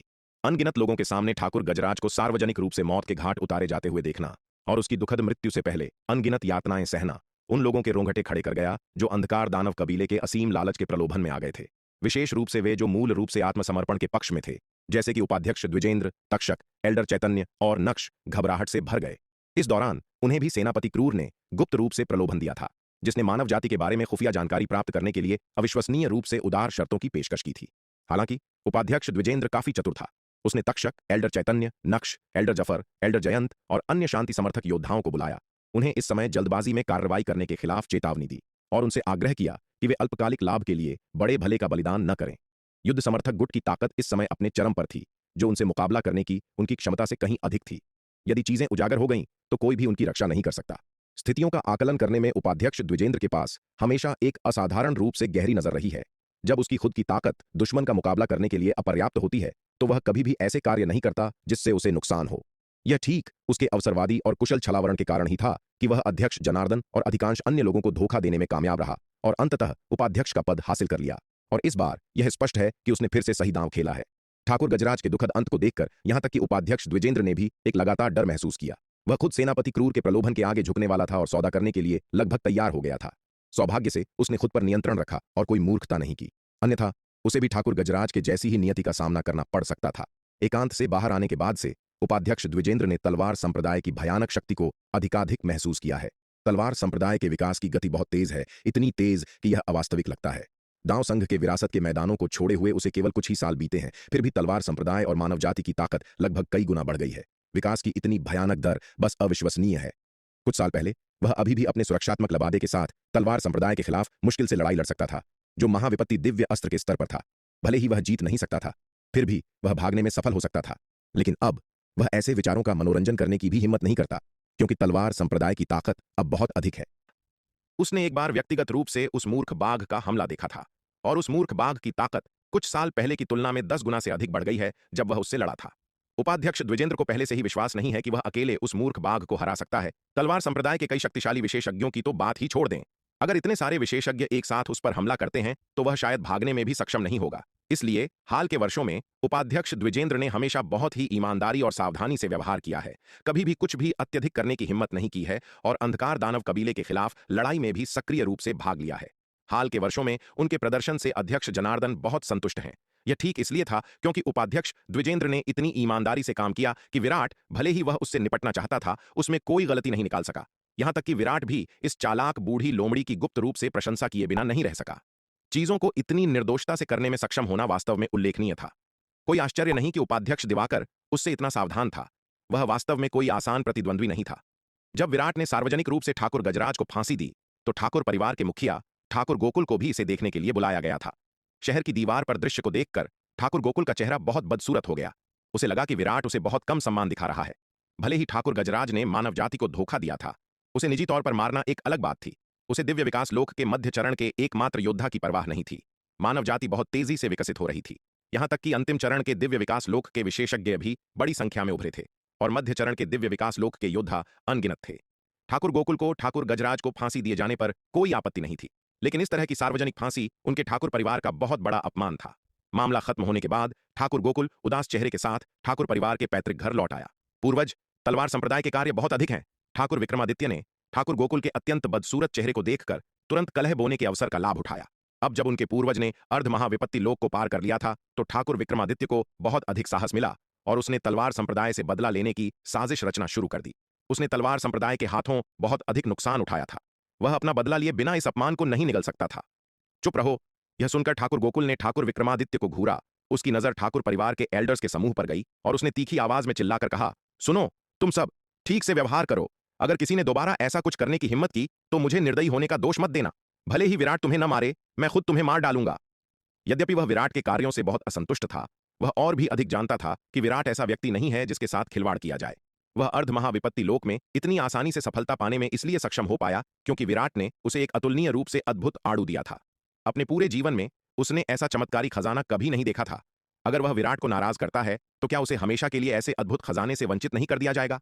इसलिए यद्यपि वह गुस्से से उबल रहा था, वह अच्छी तरह जानता था कि विराट को नाराज नहीं करना चाहिए, किसी और कारण से नहीं तो उस अतुलनीय रूप से अद्भुत आड़ू के लिए उसे अपना गुस्सा निगलना पड़ा। इसके अलावा वह न केवल व्यक्तिगत रूप से विराट को नाराज नहीं कर सकता था, बल्कि ठाकुर परिवार भी उसे नाराज करने का जोखिम नहीं उठा सकता था। अगर विराट की नजर में ठाकुर परिवार की छवि खराब हो जाती तो इससे ऐसे अद्भुत संसाधन प्राप्त करने की उसकी क्षमता मार्शल आर्ट्स भविष्य के लिए ठाकुर गोकुल स्वाभाविक रूप से यह नहीं चाहता था कि ठाकुर परिवार के वंशज उसकी योजनाओं को बर्बाद करें। ठाकुर गोकुल की कठोर बातें सुनकर ठाकुर विक्रमादित्य और अन्य लोग गुप्त रूप से चौंक गए। वे सभी कुछ हद तक चकित थे कि उनके पूर्वज, जो पहले ही अर्ध महाविपत्ति लोक को पार कर चुके थे, अभी भी विराट के प्रति इतने सहिष्णु क्यों थे। लेकिन चूंकि उनके पूर्वज ने मृत्यु का आदेश दिया था, इसलिए ठाकुर विक्रमादित्य और अन्य लोगों की स्वाभाविक रूप से अवज्ञा करने की हिम्मत नहीं हुई। अपने पूर्वज के समर्थन के बिना वे तलवार संप्रदाय को नाराज करने का जोखिम नहीं उठा सकते थे। आखिरकार ठाकुर गजराज का भाग्य एक चेतावनी थी और वे उसके नक्शे दम पर नहीं चलना चाहते थे। दानव नाशक नगर। युवा मास्टर विराट, क्या आज आपने जो किया वह थोड़ा अनुचित नहीं है? अध्यक्ष जनार्दन ने विराट को खोजा, एक पल के लिए झिझका और अंततः बोला, ओह, अध्यक्ष जनार्दन को लगता है कि मेरे द्वारा ठाकुर गजराज को फांसी देना गलत था। विराट ने अपनी भौहें उठाईं और अध्यक्ष जनार्दन की ओर देखते हुए पूछा, यह बात नहीं है कि ठाकुर गजराज को फांसी देना गलत था, बल्कि ठाकुर गजराज ने मानव जाति को धोखा दिया और अंधकार दानव कबीले के साथ मिली भगत की। वह मरने लायक था। अध्यक्ष जनार्दन ने जल्दी से कहा। तो अध्यक्ष जनार्दन का क्या मतलब है? विराट ने अध्यक्ष जनार्दन की ओर देखा और पूछा, मेरा मतलब है, जब युवा मास्टर विराट इस मामले को संभालते हैं तो आपको ठाकुर गोकुल की प्रतिष्ठा पर विचार करना चाहिए। उसने इतने वर्षों तक दक्षिणी सागर मुहर की रखवाली की है और उसका योगदान बहुत बड़ा है। ठाकुर गजराज के मामले को वास्तव में निजी तौर पर संभाला जा सकता था। इस तरह की सार्वजनिक फांसी ठाकुर गोकुल के लिए चेहरे का नुकसान है। अध्यक्ष जनार्दन ने एक पल के लिए विचार किया और कहा, अध्यक्ष जनार्दन, यदि इस मामले को गुप्त रूप से संभाला जाता है तो यह दूसरों के लिए चेतावनी के रूप में कैसे काम कर सकता है? जो लोग गुप्त रूप से महत्वाकांक्षाएं पालते हैं, ऐसे कार्यों के परिणामों से अनजान हैं, क्या वे इसका अनुसरण नहीं करेंगे? यदि ऐसा बड़े पैमाने पर होता है तो खुफिया जानकारी लीक होने के कारण कितने मानव सैनिक युद्ध के मैदान में दुखद रूप से मर जाएंगे। ठाकुर गोकुल ने वास्तव में कई वर्षों तक दक्षिणी सागर मुहर की रखवाली करके महान योगदान दिया है, लेकिन क्या उन साधारण सैनिकों का जीवन भी जीवन नहीं है? सिद्धांत के ऐसे मामलों के सामने व्यक्तिगत सम्मान क्या मायने रखता है? अगर ठाकुर गोकुल को इस वजह से कोई नाराजगी है तो मेरे पास कहने के लिए कुछ नहीं है। अगर वह मेरी मानव जाति के साथ खड़ा है तो मैं विराट अभी भी उसे युद्ध में एक साथी मानूंगा, लेकिन अगर वह इस वजह से मानव जाति को धोखा देने की हिम्मत करता है तो वह मेरा दुश्मन है, विराट ने ठंडेपन से कहा। विराट के शब्द सुनकर अध्यक्ष जनार्दन एक पल के लिए अवाक रह गया। लंबे मौन के बाद अध्यक्ष जनार्दन ने थोड़ी सी आह भरी और कहा, युवा मास्टर विराट, शायद आपका तरीका सही है। मैं बूढ़ा हो गया हूं और मानवता का भविष्य अभी भी आप जैसे युवाओं पर निर्भर करता है कि वे इसे आगे ले जाएं। हालांकि विराट का दृष्टिकोण कुछ हद तक कट्टरपंथी लग रहा था, लेकिन समग्र दृष्टिकोण से यह निस्संदेह सबसे सही था। हालांकि विराट की हरकतें ठाकुर गोकुल के सामने अच्छी नहीं थीं और उसे नाराज कर सकती थीं, लेकिन उन्होंने दूसरों के लिए एक चेतावनी के रूप में काम किया। उन लोगों को डराया जो लालच में अंधे थे और उन्हें लापरवाही से काम करने से रोका। विराट से उसे एक युवा जोश और जीवन शक्ति महसूस हुई। बहुत लंबा जीवन जीने के बाद ये बूढ़े लोग संकोची और अधिक सोचने वाले हो गए थे और बहुत पहले ही युवाओं का तीखापन खो चुके थे। आज विराट के साथ अपनी बातचीत के बाद अध्यक्ष जनार्दन ने मानव जाति का नेतृत्व पूरी तरह से छोड़ने का फैसला किया। वह अब मानव निर्णय लेने में हस्तक्षेप नहीं करेगा, बल्कि दांव संघ के नेता के रूप में नहीं, बल्कि मानव जाति के एक शक्तिशाली सदस्य के रूप में अंधकार दानव कबीले के आक्रमण का विरोध करने में भाग लेगा। वह बूढ़ा हो गया था, उसकी सोच कुछ हद तक कठोर हो गई थी और वह अब शक्ति सिंधु महाद्वीप की मानव जाति का नेतृत्व करने के लिए उपयुक्त नहीं था। दूसरी ओर विराट के पास पर्याप्त शक्ति, ज्ञान, साहस और प्रतिष्ठा थी, जिससे वह मानव जाति का सबसे उपयुक्त नेता बन गया। अध्यक्ष जनार्दन ने कुछ नहीं कहा और अंधकार पर्वत की ओर उड़ने के लिए मुड़ा और खुद को अंधकार दानव कबीले के खिलाफ युद्ध में झोंक दिया। चूंकि विराट ने उसे वह आड़ू दिया था, इसलिए उसने इसके चमत्कारी प्रभावों का उपयोग अपनी चोटों से पूरी तरह उबरने के लिए किया था और उसकी साधना और भी आगे बढ़ गई थी। वह अब अर्ध महाविपत्ति लोक की सीमा तक पहुंच गया था, जो अनिवार्य रूप से आगे बढ़ने में असमर्थ था। यदि वह आगे बढ़ता है तो उसे महाविपत्ति लोक को पार करना होगा और महाविपत्ति लोक में सफलता पाने पर एक अर्ध महाविपत्ति लोक के योद्धा को स्वर्गीय विपत्ति की परीक्षा से गुजरना होगा। स्वर्गीय विपत्ति के तहत यह जीवन और मृत्यु का सवाल है। जो लोग स्वर्गीय विपत्ति से बच जाते हैं वे स्वर्ग में चढ़ जाते हैं, अविश्वसनीय रूप से शक्तिशाली महाविपत्ति लोक के विशेषज्ञ बन जाते हैं, जबकि जो असफल होते हैं वे इसकी बमबारी के तहत नष्ट हो जाते हैं। शक्ति सिंधु महाद्वीप के ऐतिहासिक अभिलेखों के अनुसार स्वर्गीय विपत्ति को पार करना अत्यंत कठिन है। अक्सर 10,000 दिव्य विकास लोक के योद्धाओं में से केवल एक ही सफल होता है और एक महाविपत्ति लोक का विशेषज्ञ बन जाता है। दूसरे शब्दों में 10,000 में से केवल एक ही सफल होता है। सफलता की यह 10,000 में से एक संभावना चौंकाने वाली रूप से कम है। यह अर्ध महाविपत्ति लोक के विशेषज्ञों को भी रोकने वाली एक विशाल खाई बन गई है। हालांकि अध्यक्ष जनार्दन ने पहले ही अर्ध महाविपत्ति लोक की सीमा तक साधना कर ली है, लेकिन वह आसानी से विपत्ति से गुजरने का प्रयास करने का साहस नहीं करता है। अगर वह सफल होता है तो वह महाविपत्ति लोक में प्रवेश कर सकता है और शक्ति सिंधु महाद्वीप का संकट दूर हो जाएगा, लेकिन अगर वह विफल होता है तो वह नष्ट हो जाएगा। मानवता इतनी भयानक आपदा का सामना कर रही है। अगर वह अपनी विपत्ति के दौरान नष्ट हो जाता है तो क्या इसका मतलब मानवता के लिए एक शक्तिशाली सेनानी का नुकसान नहीं होगा? क्या विराट द्वारा उसमें निवेश किए गए सभी संसाधन बर्बाद नहीं हो जाएंगे? महाविपत्ति लोक का प्रयास करने में अध्यक्ष जनार्दन की अनिच्छा मृत्यु के डर से नहीं थी, बल्कि मानवता के लिए और अधिक योगदान करने की इच्छा थी। आखिरकार सफलता की केवल 10,000 में से एक संभावना के साथ अध्यक्ष जनार्दन को यकीन नहीं था कि वह भाग्यशाली व्यक्ति होगा। अपना एकांत साधना जारी रखना अब व्यर्थ था, इसलिए अध्यक्ष जनार्दन ने अपना समय अंधकार दानव कबीले के खिलाफ युद्ध के लिए समर्पित कर दिया। अध्यक्ष जनार्दन की जाती हुई आकृति को देखकर विराट मदद नहीं कर सका, लेकिन प्रशंसा और अफसोस की एक हल्की सी भावना महसूस की। हालांकि वह अध्यक्ष जनार्दन के कुछ विचारों से पूरी तरह सहमत नहीं था, लेकिन अध्यक्ष जनार्दन का चरित्र अभी भी उसके सम्मान के योग्य था। वह अध्यक्ष जनार्दन से महसूस कर सकता था कि अध्यक्ष जनार्दन का कोई स्वार्थी उद्देश्य नहीं था। वह वास्तव में मानवता के लिए समर्पित था। भले ही विराट मानवता के ऐसे मेधावी योगदानकर्ता से असहमत था, लेकिन इससे अध्यक्ष जनार्दन के प्रति उसका सम्मान कम नहीं हुआ। यह उपाध्यक्ष द्विजेंद्र जैसे अवसरवादियों के प्रति उसके रवैये से बिल्कुल अलग था। उपाध्यक्ष द्विजेंद्र के साथ विराट के पास अभी के लिए उसके खिलाफ काम करने के लिए केवल एक बहाने की कमी थी। एक बार जब विराट को उस पर लाभ मिल जाता तो वह ऐसे अवसरवादियों पर बिल्कुल दया नहीं दिखाता। ये अत्यंत स्वार्थी डगमगाते अवसरवादी उन घोर आत्मसमर्पण करने वालों से भी अधिक घृणित थे। वे घोर आत्मसमर्पण करने वाले कम से कम लोगों को अपना असली रंग देखने और उनसे सावधान रहने देते थे। लेकिन हवा के साथ रुख बदलने वाले ये अवसरवादी भेष बदलने में उस्ताद थे और जानते थे कि लोगों के साथ कैसे हेरफेर करना है। ऐसे लोग उन घोर आत्मसमर्पण करने वालों से कहीं अधिक खतरनाक थे। अंधकार, रसातल। सेनापति क्रूर ने अपना सिर पकड़ लिया और दर्द से कराह उठा। कमीने कहीं के, तुम्हारी हिम्मत कैसे हुई मेरे दिव्य चेतना अवतार को नष्ट करने की? एक दिन मैं तुम्हारे टुकड़े टुकड़े कर दूंगा। सेनापति क्रूर ने दांत पीसते हुए कहा। उसकी आंखें लाल थीं। वह पहले से ही अपनी चोटों से उबर रहा था और अब एल्डर योगिता ने उसके एक दिव्य चेतना अवतार को नष्ट कर दिया था जो जले पर नमक छिड़कने जैसा था। इन बार बार के झटकों ने न केवल उसे ठीक करने में विफल रहे, बल्कि वास्तव में उसकी स्थिति को और खराब कर दिया। अपनी बची हुई ताकत के साथ वह शायद एक साधारण अर्ध महाविपत्ति लोक के अंधकार दानव से थोड़ा ही मजबूत था। वह शायद कुछ शीर्ष स्तरीय अर्ध महाविपत्ति लोक के विशेषज्ञों को हराने में भी सक्षम न हो। इसके अलावा आत्मा की चोटें शारीरिक चोटों की तुलना में ठीक होना बहुत अधिक कठिन होती है। उसकी वर्तमान स्थिति को देखते हुए यह अज्ञात था कि वह कब पूरी तरह से ठीक हो पाएगा और अपनी चरम शक्ति पर लौट पाएगा। अरे अरे, जरा ठहरिए। अगर धमाका धमाका। जनरल जयपाल और यांत्रिक सेना के सैनिकों द्वारा इस मशीन का गहन अध्ययन करने के बाद आज कुछ कड़े प्रयासों के पश्चात युद्ध का वह पूरा अस्त्र अंततः एक भीषण गर्जना के साथ जीवंत हो उठा। यह सफल हो गया, हमने कर दिखाया। यह दृश्य देखते ही यांत्रिक सेना के सैनिकों ने खुशी से जयकारे लगाए।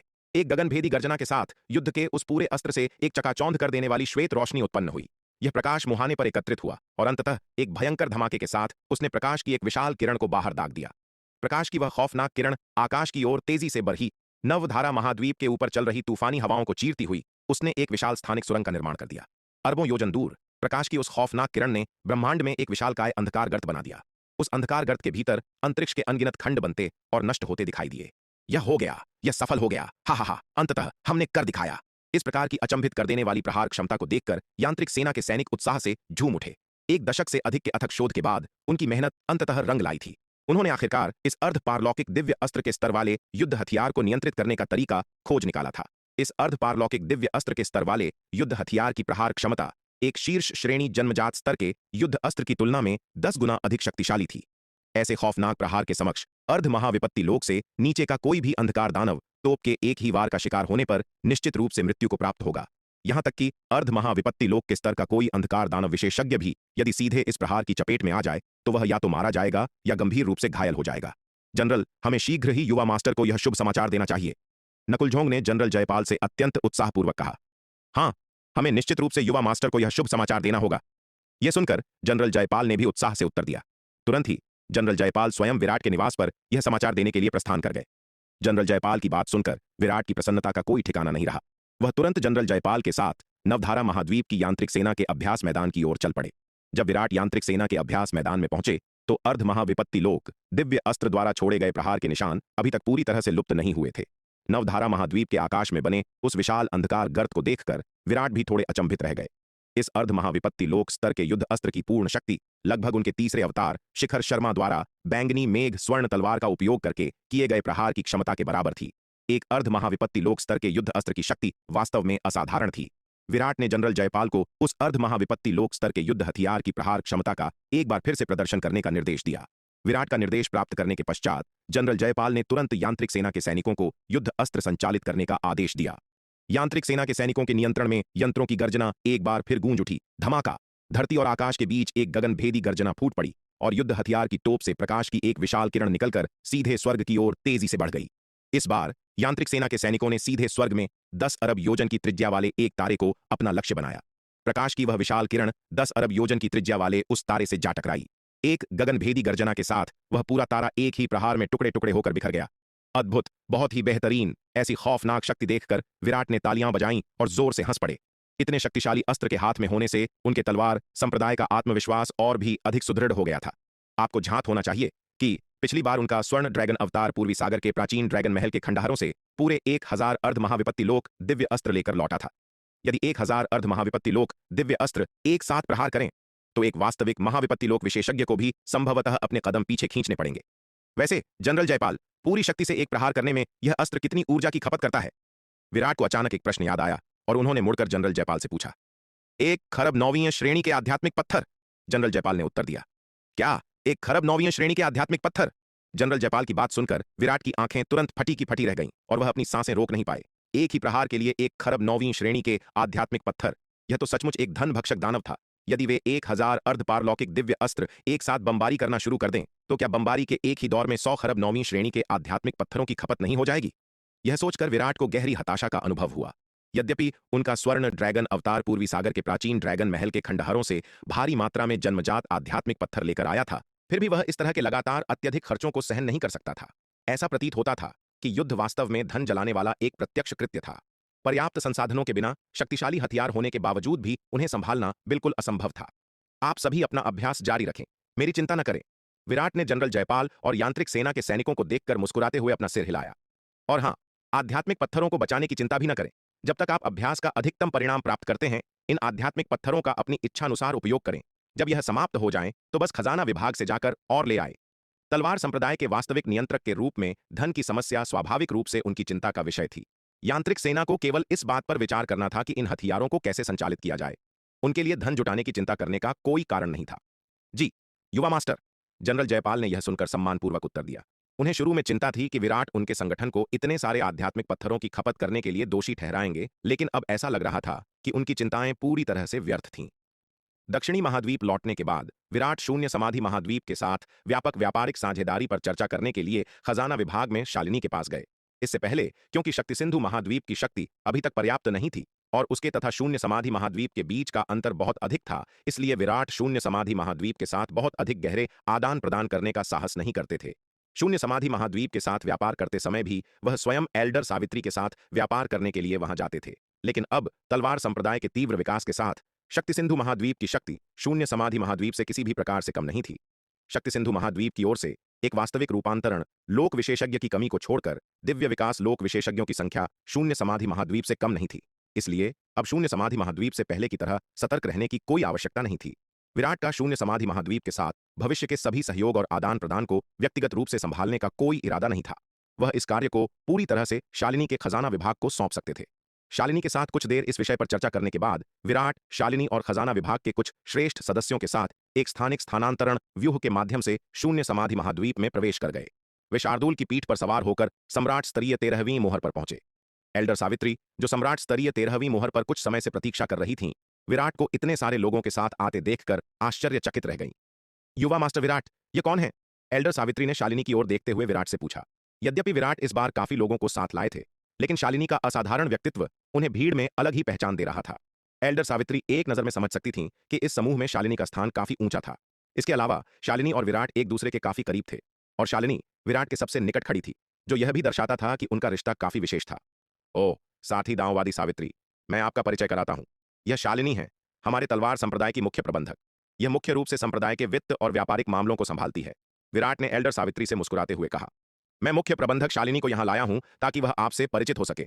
अब से मुख्य प्रबंधक शालिनी शून्य समाधि महाद्वीप और तलवार संप्रदाय के बीच के सभी व्यापारिक सहयोगों को व्यक्तिगत रूप से संभालेंगी। ओह, ऐसा है क्या?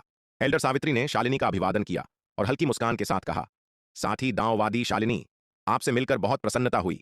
हालांकि यद्यपि वह बाहर से शालिनी का बहुत स्वागत करती हुई प्रतीत हो रही थीं, लेकिन उनकी सुंदर आंखों में छिपी निराशा की एक झलक को छुपाया नहीं जा सका। यदि शून्य समाधि महाद्वीप और तलवार संप्रदाय के बीच के सभी व्यापारिक लेन देन शालिनी नाम की इस स्त्री द्वारा संभाले जाने वाले थे, तो क्या इसका अर्थ यह नहीं था कि विराट अब यहां नहीं आएंगे? यह सोचकर कि अब विराट से दोबारा मिलना कठिन होगा, एल्डर सावित्री स्वयं को गहरे दुख और हताशा से भर जाने से नहीं रोक पाईं।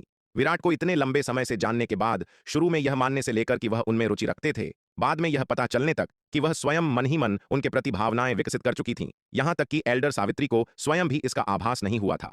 केवल अब यह सोचकर कि उनके विराट से फिर से मिलने की संभावना कितनी कम है, उन्हें अपने दुख की गहराई का एहसास हुआ। एल्डर सावित्री की आंखों में गहरी निराशा देखकर शालिनी स्वयं से बुदबुदाने से नहीं रह सकी। ऐसा लगता है कि इस स्त्री का विराट के साथ संबंध केवल साधारण नहीं है, वह स्वयं अनुभवी थीं। वह एल्डर सावित्री की भावनाओं को कैसे नहीं समझ सकती थीं। इसके अलावा यद्यपि इस स्त्री की साधना अथाह थी, फिर भी वह अपनी भावनाओं को छिपाने में काफी कमजोर थी। कोई भी ऐसा व्यक्ति जो मूर्ख न हो, उसके इस दिखावे को समझ सकता था। यह सोचकर शालिनी ने विराट की ओर देखा। केवल यह देखने के लिए कि वह अभी भी मुस्कुरा रहे थे, एल्डर सावित्री की भावनाओं से पूरी तरह अनजान। यह देखकर शालिनी स्वयं से बुदबुदाने से नहीं रह सकीं। मुझे नहीं पता था कि मूर्ख मेरे ठीक बगल में खड़ा है। साथ ही दांववादी सावित्री, आपसे मिलकर बहुत प्रसन्नता हुई। शालिनी ने एल्डर सावित्री का अभिवादन किया और मुस्कुराते हुए कहा, यह विनम्र स्त्री यहां नई है और आशा करती है कि साथी दांववादी सावित्री भविष्य में मेरा मार्गदर्शन करेंगी। साथी दांववादी शालिनी, आप बहुत ही दयालु हैं, एल्डर सावित्री ने शीघ्रता से उत्तर दिया। यद्यपि वह इस बात से काफी अप्रसन्न थीं कि उनका व्यापारिक भागीदार बदलकर शालिनी हो गया है, फिर भी वह विराट के साथ सहयोग करना अधिक पसंद करती थीं। फिर भी वह शालिनी को नाराज करने का साहस नहीं कर सकती थीं। आखिरकार वह व्यक्ति जिसके हाथों में शून्य समाधि महाद्वीप की जीवन रेखा थी, नीले वस्त्र पहने यह अत्यंत सुंदर कन्या ही होने वाली थी। यदि उन्होंने उसे नाराज कर दिया तो शून्य समाधि महाद्वीप के भविष्य का अनुमान लगाना कठिन हो जाएगा। इस बार विराट शून्य समाधि महाद्वीप के साथ विभिन्न पहलुओं में सहयोग करने के लिए पूरे खजाना विभाग के श्रेष्ठ सदस्यों को लेकर आए थे। विराट के इरादों को जानने के बाद एल्डर सावित्री समझ गईं कि यह मामला बहुत महत्वपूर्ण है और वह अकेले निर्णय नहीं ले सकती हैं। इसलिए उन्होंने सुझाव दिया कि हर कोई एक साथ स्वर्गीय मुहर पर जाए और एल्डर पवन, एल्डर शेखर और एल्डर लक्ष्मण के साथ इस मामले पर चर्चा करे। विराट ने एल्डर सावित्री के सुझाव को अस्वीकार नहीं किया, इसलिए हर कोई शार्दूल पर सवार होकर एल्डर सावित्री के पीछे पीछे स्वर्गीय मुहर की ओर उड़ चला। यद्यपि स्वर्गीय मुहर सम्राट स्तरीय 13वीं मुहर से अविश्वसनीय रूप से दूर थी, शार्दूल की गति अत्यंत तीव्र थी, जो एक दिन में 10 पद्म योजन की दूरी तय कर सकती थी। गति के संदर्भ में शार्दूल एक अर्ध रूपांतरण लोक विशेषज्ञ एल्डर सावित्री से किसी भी प्रकार कम नहीं था और यहां तक कि उससे काफी तेज भी था। हालांकि एल्डर सावित्री की प्रतीक्षा करने के लिए शार्दूल को अपनी गति को नियंत्रित करना पड़ा, बहुत तेज नहीं उड़ना पड़ा। शार्दूल की आश्चर्यजनक गति देखकर एल्डर सावित्री सचमुच अचंभित रह गईं। वह शार्दूल से काफी परिचित थीं। पिछली बार जब उन्होंने उसे देखा था तो उसकी शक्ति और गति उनसे बहुत कम थी, फिर भी कुछ ही वर्षों में उसकी गति उनसे भी आगे निकल गई थी। यद्यपि उन्हें शार्दूल की सटीक शक्ति का पता नहीं था, लेकिन उसकी आश्चर्यजनक गति को देखते हुए उसकी शक्ति शायद उनसे बहुत कमजोर नहीं थी और यहां तक कि अधिक शक्तिशाली भी हो सकती थी। इस बार एल्डर सावित्री सचमुच सदमे में थीं और अवाक रह गईं। शून्य समाधि महाद्वीप की एक विलक्षण योद्धा के रूप में उन्होंने अनगिनत प्रतिभाओं को देखा था, लेकिन शून्य समाधि महाद्वीप के इतिहास में सबसे उत्कृष्ट विलक्षण योद्धा भी संभवतः उनके सामने खड़े इस मनमोहक सफेद बाघ की साधना गति की बराबरी नहीं कर सकते थे। यह सफेद बाघ किस प्रकार का जानवर था? इसकी साधना गति इतने खौफनाक स्तर तक कैसे पहुंच सकती थी? इसके अलावा ऐसा जानवर विराट का पालतू जानवर बनने के लिए तैयार था। तलवार संप्रदाय की गहरी नींव की तो बस कल्पना ही की जा सकती थी। समूह को अंततः स्वर्गीय मुहर तक पहुंचने में लगभग आधा महीना लग गया। जब विराट ने स्वर्गीय मुहर और उसकी विशाल असीम खाई को देखा तो वह भी सदमे में रह गए। यह स्वर्गीय मुहर शक्ति सिंधु महाद्वीप के दक्षिणी सागर में स्थित मुहर की तुलना में कहीं अधिक शक्तिशाली थी और यहां तक कि उससे कई स्तर ऊपर थी।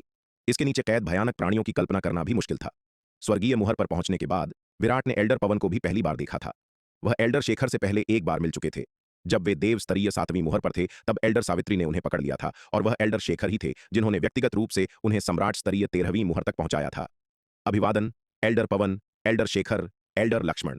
विराट ने एल्डर पवन, एल्डर शेखर और एल्डर लक्ष्मण के सामने सिर झुकाते हुए मुस्कुराकर कहा, भाई विराट, आप बहुत दयालु हैं। एल्डर पवन, एल्डर शेखर और एल्डर लक्ष्मण ने जल्दी से अभिवादन का उत्तर दिया।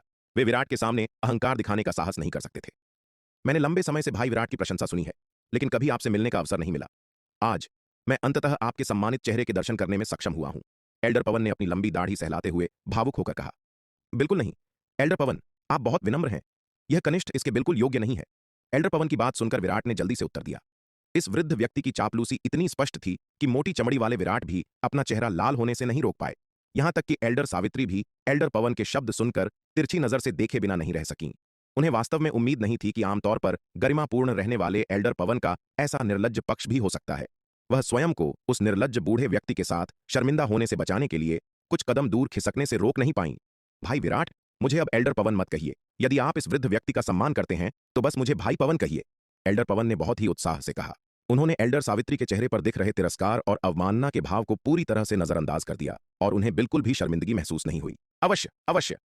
एल्डर पवन के उत्साह और जिद के आगे विराट केवल सम्मानपूर्वक उनकी बात मान सकते थे और जल्द ही एल्डर पवन के साथ उनके भाईचारे के संबंध बन गए। चूंकि एल्डर पवन भी विराट के मुंह बोले भाई बन चुके थे, इसलिए एल्डर शेखर और एल्डर लक्ष्मण स्वाभाविक रूप से कोई गुस्ताखी करने का साहस नहीं कर सकते थे। उन दोनों ने भी विराट के सामने अत्यंत विनम्र रवैया बनाए रखा। आखिरकार विराट उनके शून्य समाधि महाद्वीप के एक महान उपकारी थे। उनके बिना शून्य समाधि महाद्वीप के लोग संभवतः बहुत पहले ही भूख से मर चुके होते, या शायद अपने सच्चे सार के समाप्त हो जाने और मुहर की रक्षा करने में असमर्थ होने के कारण हड्डी दानव वंश द्वारा मुहर तोड़ दी गई होती और उन्हें जिंदा खा लिया गया होता। इस तरह के जीवन रक्षक एहसान के लिए एल्डर पवन और अन्य लोग गहराई से आभारी थे। उनका उत्साह केवल विराट को प्रसन्न करने के लिए नहीं था, बल्कि उनकी वास्तविक कृतज्ञता से उत्पन्न हुआ था। शिष्टाचार के एक संक्षिप्त आदान प्रदान के बाद वे जल्दी ही मुख्य विषय पर आ गए। विराट ने एल्डर पवन, एल्डर शेखर और एल्डर लक्ष्मण को अपने आने का उद्देश्य समझाया। विराट के इरादों को जानकर वे तीनों बहुत प्रसन्न हुए। विराट के साथ आगे का सहयोग स्वाभाविक रूप से ऐसा कुछ था जिसकी शून्य समाधि महाद्वीप को सख्त आवश्यकता थी। एल्डर पवन ने तुरंत इस मामले को संभालने के लिए संबंधित कर्मियों की व्यवस्था की। उन्होंने उन सभी योद्धाओं को बुलाया जिन्होंने देव स्तरीय 7वीं मुहर की रक्षा की थी, योगेश, यमुना, सुधा, शिव और अन्य, और उन्हें फिर से एल्डर सावित्री के अधीन कर दिया। ये व्यक्ति देव स्तरीय 7वीं मुहर की रक्षा करते समय पहले से ही एल्डर सावित्री के अधिकार क्षेत्र में थे, इसलिए उन्हें फिर से उनकी कमान सौंपने से उनके लिए इन परिचित चेहरों का उपयोग करना आसान हो जाएगा। चूंकि बड़े पैमाने पर व्यापारिक लेन देन शुरू हो गए थे, इसलिए एल्डर सावित्री के लिए इसे अकेले संभालना अब संभव नहीं था। एक औपचारिक संगठन स्थापित करने की आवश्यकता थी। जहां तक देव स्तरीय 7वीं मुहर की रक्षा करने का सवाल था, एल्डर पवन ने यह जिम्मेदारी दूसरों को सौंप दी। इतने वर्षों तक विराट के साथ सहयोग करने और उनसे बड़ी मात्रा में संसाधन प्राप्त करने के बाद शून्य समाधि महाद्वीप ने हाल के वर्षों में अपनी शक्ति में बहुत वृद्धि की थी। अनगिनत योद्धाओं ने अपनी साधना में महत्वपूर्ण प्रगति की थी या नए लोकों में सफलता प्राप्त की थी। शून्य समाधि महाद्वीप के पास अब जनशक्ति का एक बड़ा अधिशेष था, जिससे देव स्तरीय 7वीं मुहर की रक्षा के लिए कुछ लोगों को नियुक्त करना आसान हो गया था। एल्डर पवन ने अभी भी इस मामले के मुख्य प्रभारी के रूप में एल्डर सावित्री को नियुक्त किया। एक विस्तृत चर्चा के बाद दोनों पक्षों ने सहयोग के कुछ विशिष्ट विवरणों को तुरंत अंतिम रूप दे दिया। अंत में दोनों पक्षों ने सम्राट स्तरीय 13वीं मुहर पर एक बड़ा व्यापारिक स्थल स्थापित करने का निर्णय लिया, जिससे वह उनका व्यापारिक केंद्र बन गया। व्यापार का निपटारा करने के बाद विराट ने गिरीश से मुलाकात की। गिरीश अब अपना सारा समय स्वर्गीय मुहर पर व्यतीत करते थे और एल्डर पवन, एल्डर शेखर और एल्डर लक्ष्मण के मार्गदर्शन में साधना करते थे। एल्डर पवन के व्यक्तिगत मार्गदर्शन और संसाधनों की अंतहीन आपूर्ति के साथ गिरीश की साधना की गति बहुत तेज थी। गिरीश ने अब दिव्य विकास लोक के अंतिम चरण में प्रवेश कर लिया था और दिव्य विकास लोक के चरम को पार करने से ज्यादा दूर नहीं थे। एल्डर पवन की योजना गिरीश के दिव्य विकास लोक के चरम को पार करने के बाद उन्हें शून्य समाधि महाद्वीप का 5वां महाबुजुर्ग बनाने की थी। आखिरकार शून्य समाधि महाद्वीप में गिरीश का योगदान बहुत बड़ा था। यह गिरीश के कारण ही था कि शून्य समाधि महाद्वीप के साथ विराट का व्यापार हुआ, जिससे शून्य समाधि महाद्वीप अपने जीवन मरण के संकट से बच सका और उबर सका। इतना बड़ा योगदान गिरीश का 5वां महाबुजुर्ग बनना पूरी तरह से उचित ठहराता है, जो उनके समान स्तर पर हो। निश्चित रूप से इन सभी बातों को तब तक प्रतीक्षा करनी होगी जब तक गिरीश दिव्य विकास लोक के चरम को पार नहीं कर लेते और पर्याप्त शक्ति प्राप्त नहीं कर लेते। अन्यथा यदि गिरीश के पास पर्याप्त शक्ति नहीं होती तो जनता को उन्हें 5वें महाबुजुर्ग के रूप में स्वीकार करने के लिए राजी करना मुश्किल होगा। गिरीश से मिलने के बाद विराट ने सभी से विदा ली और खजाना विभाग के शालिनी और अन्य श्रेष्ठ सदस्यों के साथ अपने शार्दूल पर सवार होकर प्रस्थान किया। विराट के जाने के बाद एल्डर पवन ने तुरंत लोगों को व्यापारिक स्थल का निर्माण शुरू करने के लिए सम्राट स्तरीय 13वीं मुहर की ओर जाने का आदेश दिया। उनके और विराट के बीच हुए समझौते के आधार पर शून्य समाधि महाद्वीप और तलवार संप्रदाय के बीच व्यापार को अब साल में एक बार प्रतीक्षा करने की आवश्यकता नहीं होगी, बल्कि इसे किसी भी समय सम्राट स्तरीय 13वीं मुहर पर आयोजित किया जा सकेगा। चूंकि अब सम्राट स्तरीय 13वीं मुहर को व्यापारिक स्थल के रूप में तय कर लिया गया था, इसलिए एल्डर पवन स्वाभाविक रूप से इसे एक खाली और सपाट मुहर के गड्ढे के रूप में नहीं रहने दे सकते थे। दक्षिणी महाद्वीप अस्त्र निर्माण कार्यशाला। एक चकाचौंध कर देने वाली रोशनी चमकी और 1 लाख फीट लंबा स्वर्ण कवच धारण किए हुए एक दैत्य कार्यशाला में प्रकट हुआ। इस स्वर्ण कवच दैत्य से अत्यंत शक्तिशाली आभा निकल रही थी। दिन रात कई हथियार बनाने वालों के कठोर प्रयासों के बाद अंततः उन्होंने 1 लाख सैनिकों की क्षमता वाला 9वीं श्रेणी का निम्न स्तरीय युद्ध व्यूह कवच तैयार कर लिया। विराट अभी अभी शून्य समाधि महाद्वीप से लौटे ही थे कि उन्हें यह समाचार मिला। समाचार प्राप्त होते ही विराट तुरंत वहां पहुंचे और व्यक्तिगत रूप से इस 1 लाख सैनिकों की क्षमता वाले 9वीं श्रेणी के निम्न स्तरीय युद्ध व्यूह कवच की शक्ति का परीक्षण किया। 9वीं श्रेणी के निम्न स्तरीय युद्ध व्यूह कवच के लिए इसे नियंत्रित करने वाले सैनिकों की न्यूनतम साधना आरोहण लोक के प्रारंभिक चरण की होनी चाहिए। 1 लाख सैनिकों की क्षमता वाला यह 9वीं श्रेणी का निम्न स्तरीय युद्ध व्यूह कवच 1 लाख सैनिकों से बना है, जिनमें से प्रत्येक की न्यूनतम साधना आरोहण लोक की है। 1 लाख आरोहण लोक के योद्धाओं की संयुक्त शक्ति खौफनाक होती है। कुछ परीक्षणों के बाद विराट ने इस 1 लाख सैनिकों की क्षमता वाले 9वीं श्रेणी के निम्न स्तरीय युद्ध व्यूह कवच के साथ एक शीर्ष स्तरीय चरम दिव्य विकास लोक विशेषज्ञ के बराबर युद्ध शक्ति का प्रदर्शन किया। यदि वह अर्ध महाविपत्ति लोक दिव्य अस्त्र का उपयोग करते तो विराट इस 1 लाख सैनिकों की क्षमता वाले 9वीं श्रेणी के निम्न स्तरीय युद्ध व्यूह कवच के साथ एक अर्ध महाविपत्ति लोक विशेषज्ञ के बराबर युद्ध शक्ति भी प्राप्त कर सकते थे। इस 1 लाख सैनिकों की क्षमता वाले 9वीं श्रेणी के निम्न स्तरीय युद्ध व्यूह कवच के साथ पूरे 1 लाख आरोहण लोक के सैनिकों की शक्ति एक अर्ध महाविपत्ति लोक दिव्य अस्त्र की पूर्ण शक्ति को उजागर करने के लिए पर्याप्त से भी अधिक थी। यदि वह अपने सबसे बड़े हथियार नागपाताल तलवार का उपयोग करते तो विराट द्वारा नियंत्रित 1 लाख सैनिकों की क्षमता वाला 9वीं श्रेणी का निम्न स्तरीय युद्ध व्यूह कवच संभवतः एक वास्तविक महाविपत्ति लोक विशेषज्ञ के बराबर युद्ध शक्ति का प्रदर्शन कर सकता था। 1 लाख सैनिकों को संभालने में सक्षम इस 9वीं श्रेणी के निम्न स्तरीय युद्ध व्यूह कवच की शक्ति को देखकर विराट अत्यंत प्रसन्न थे।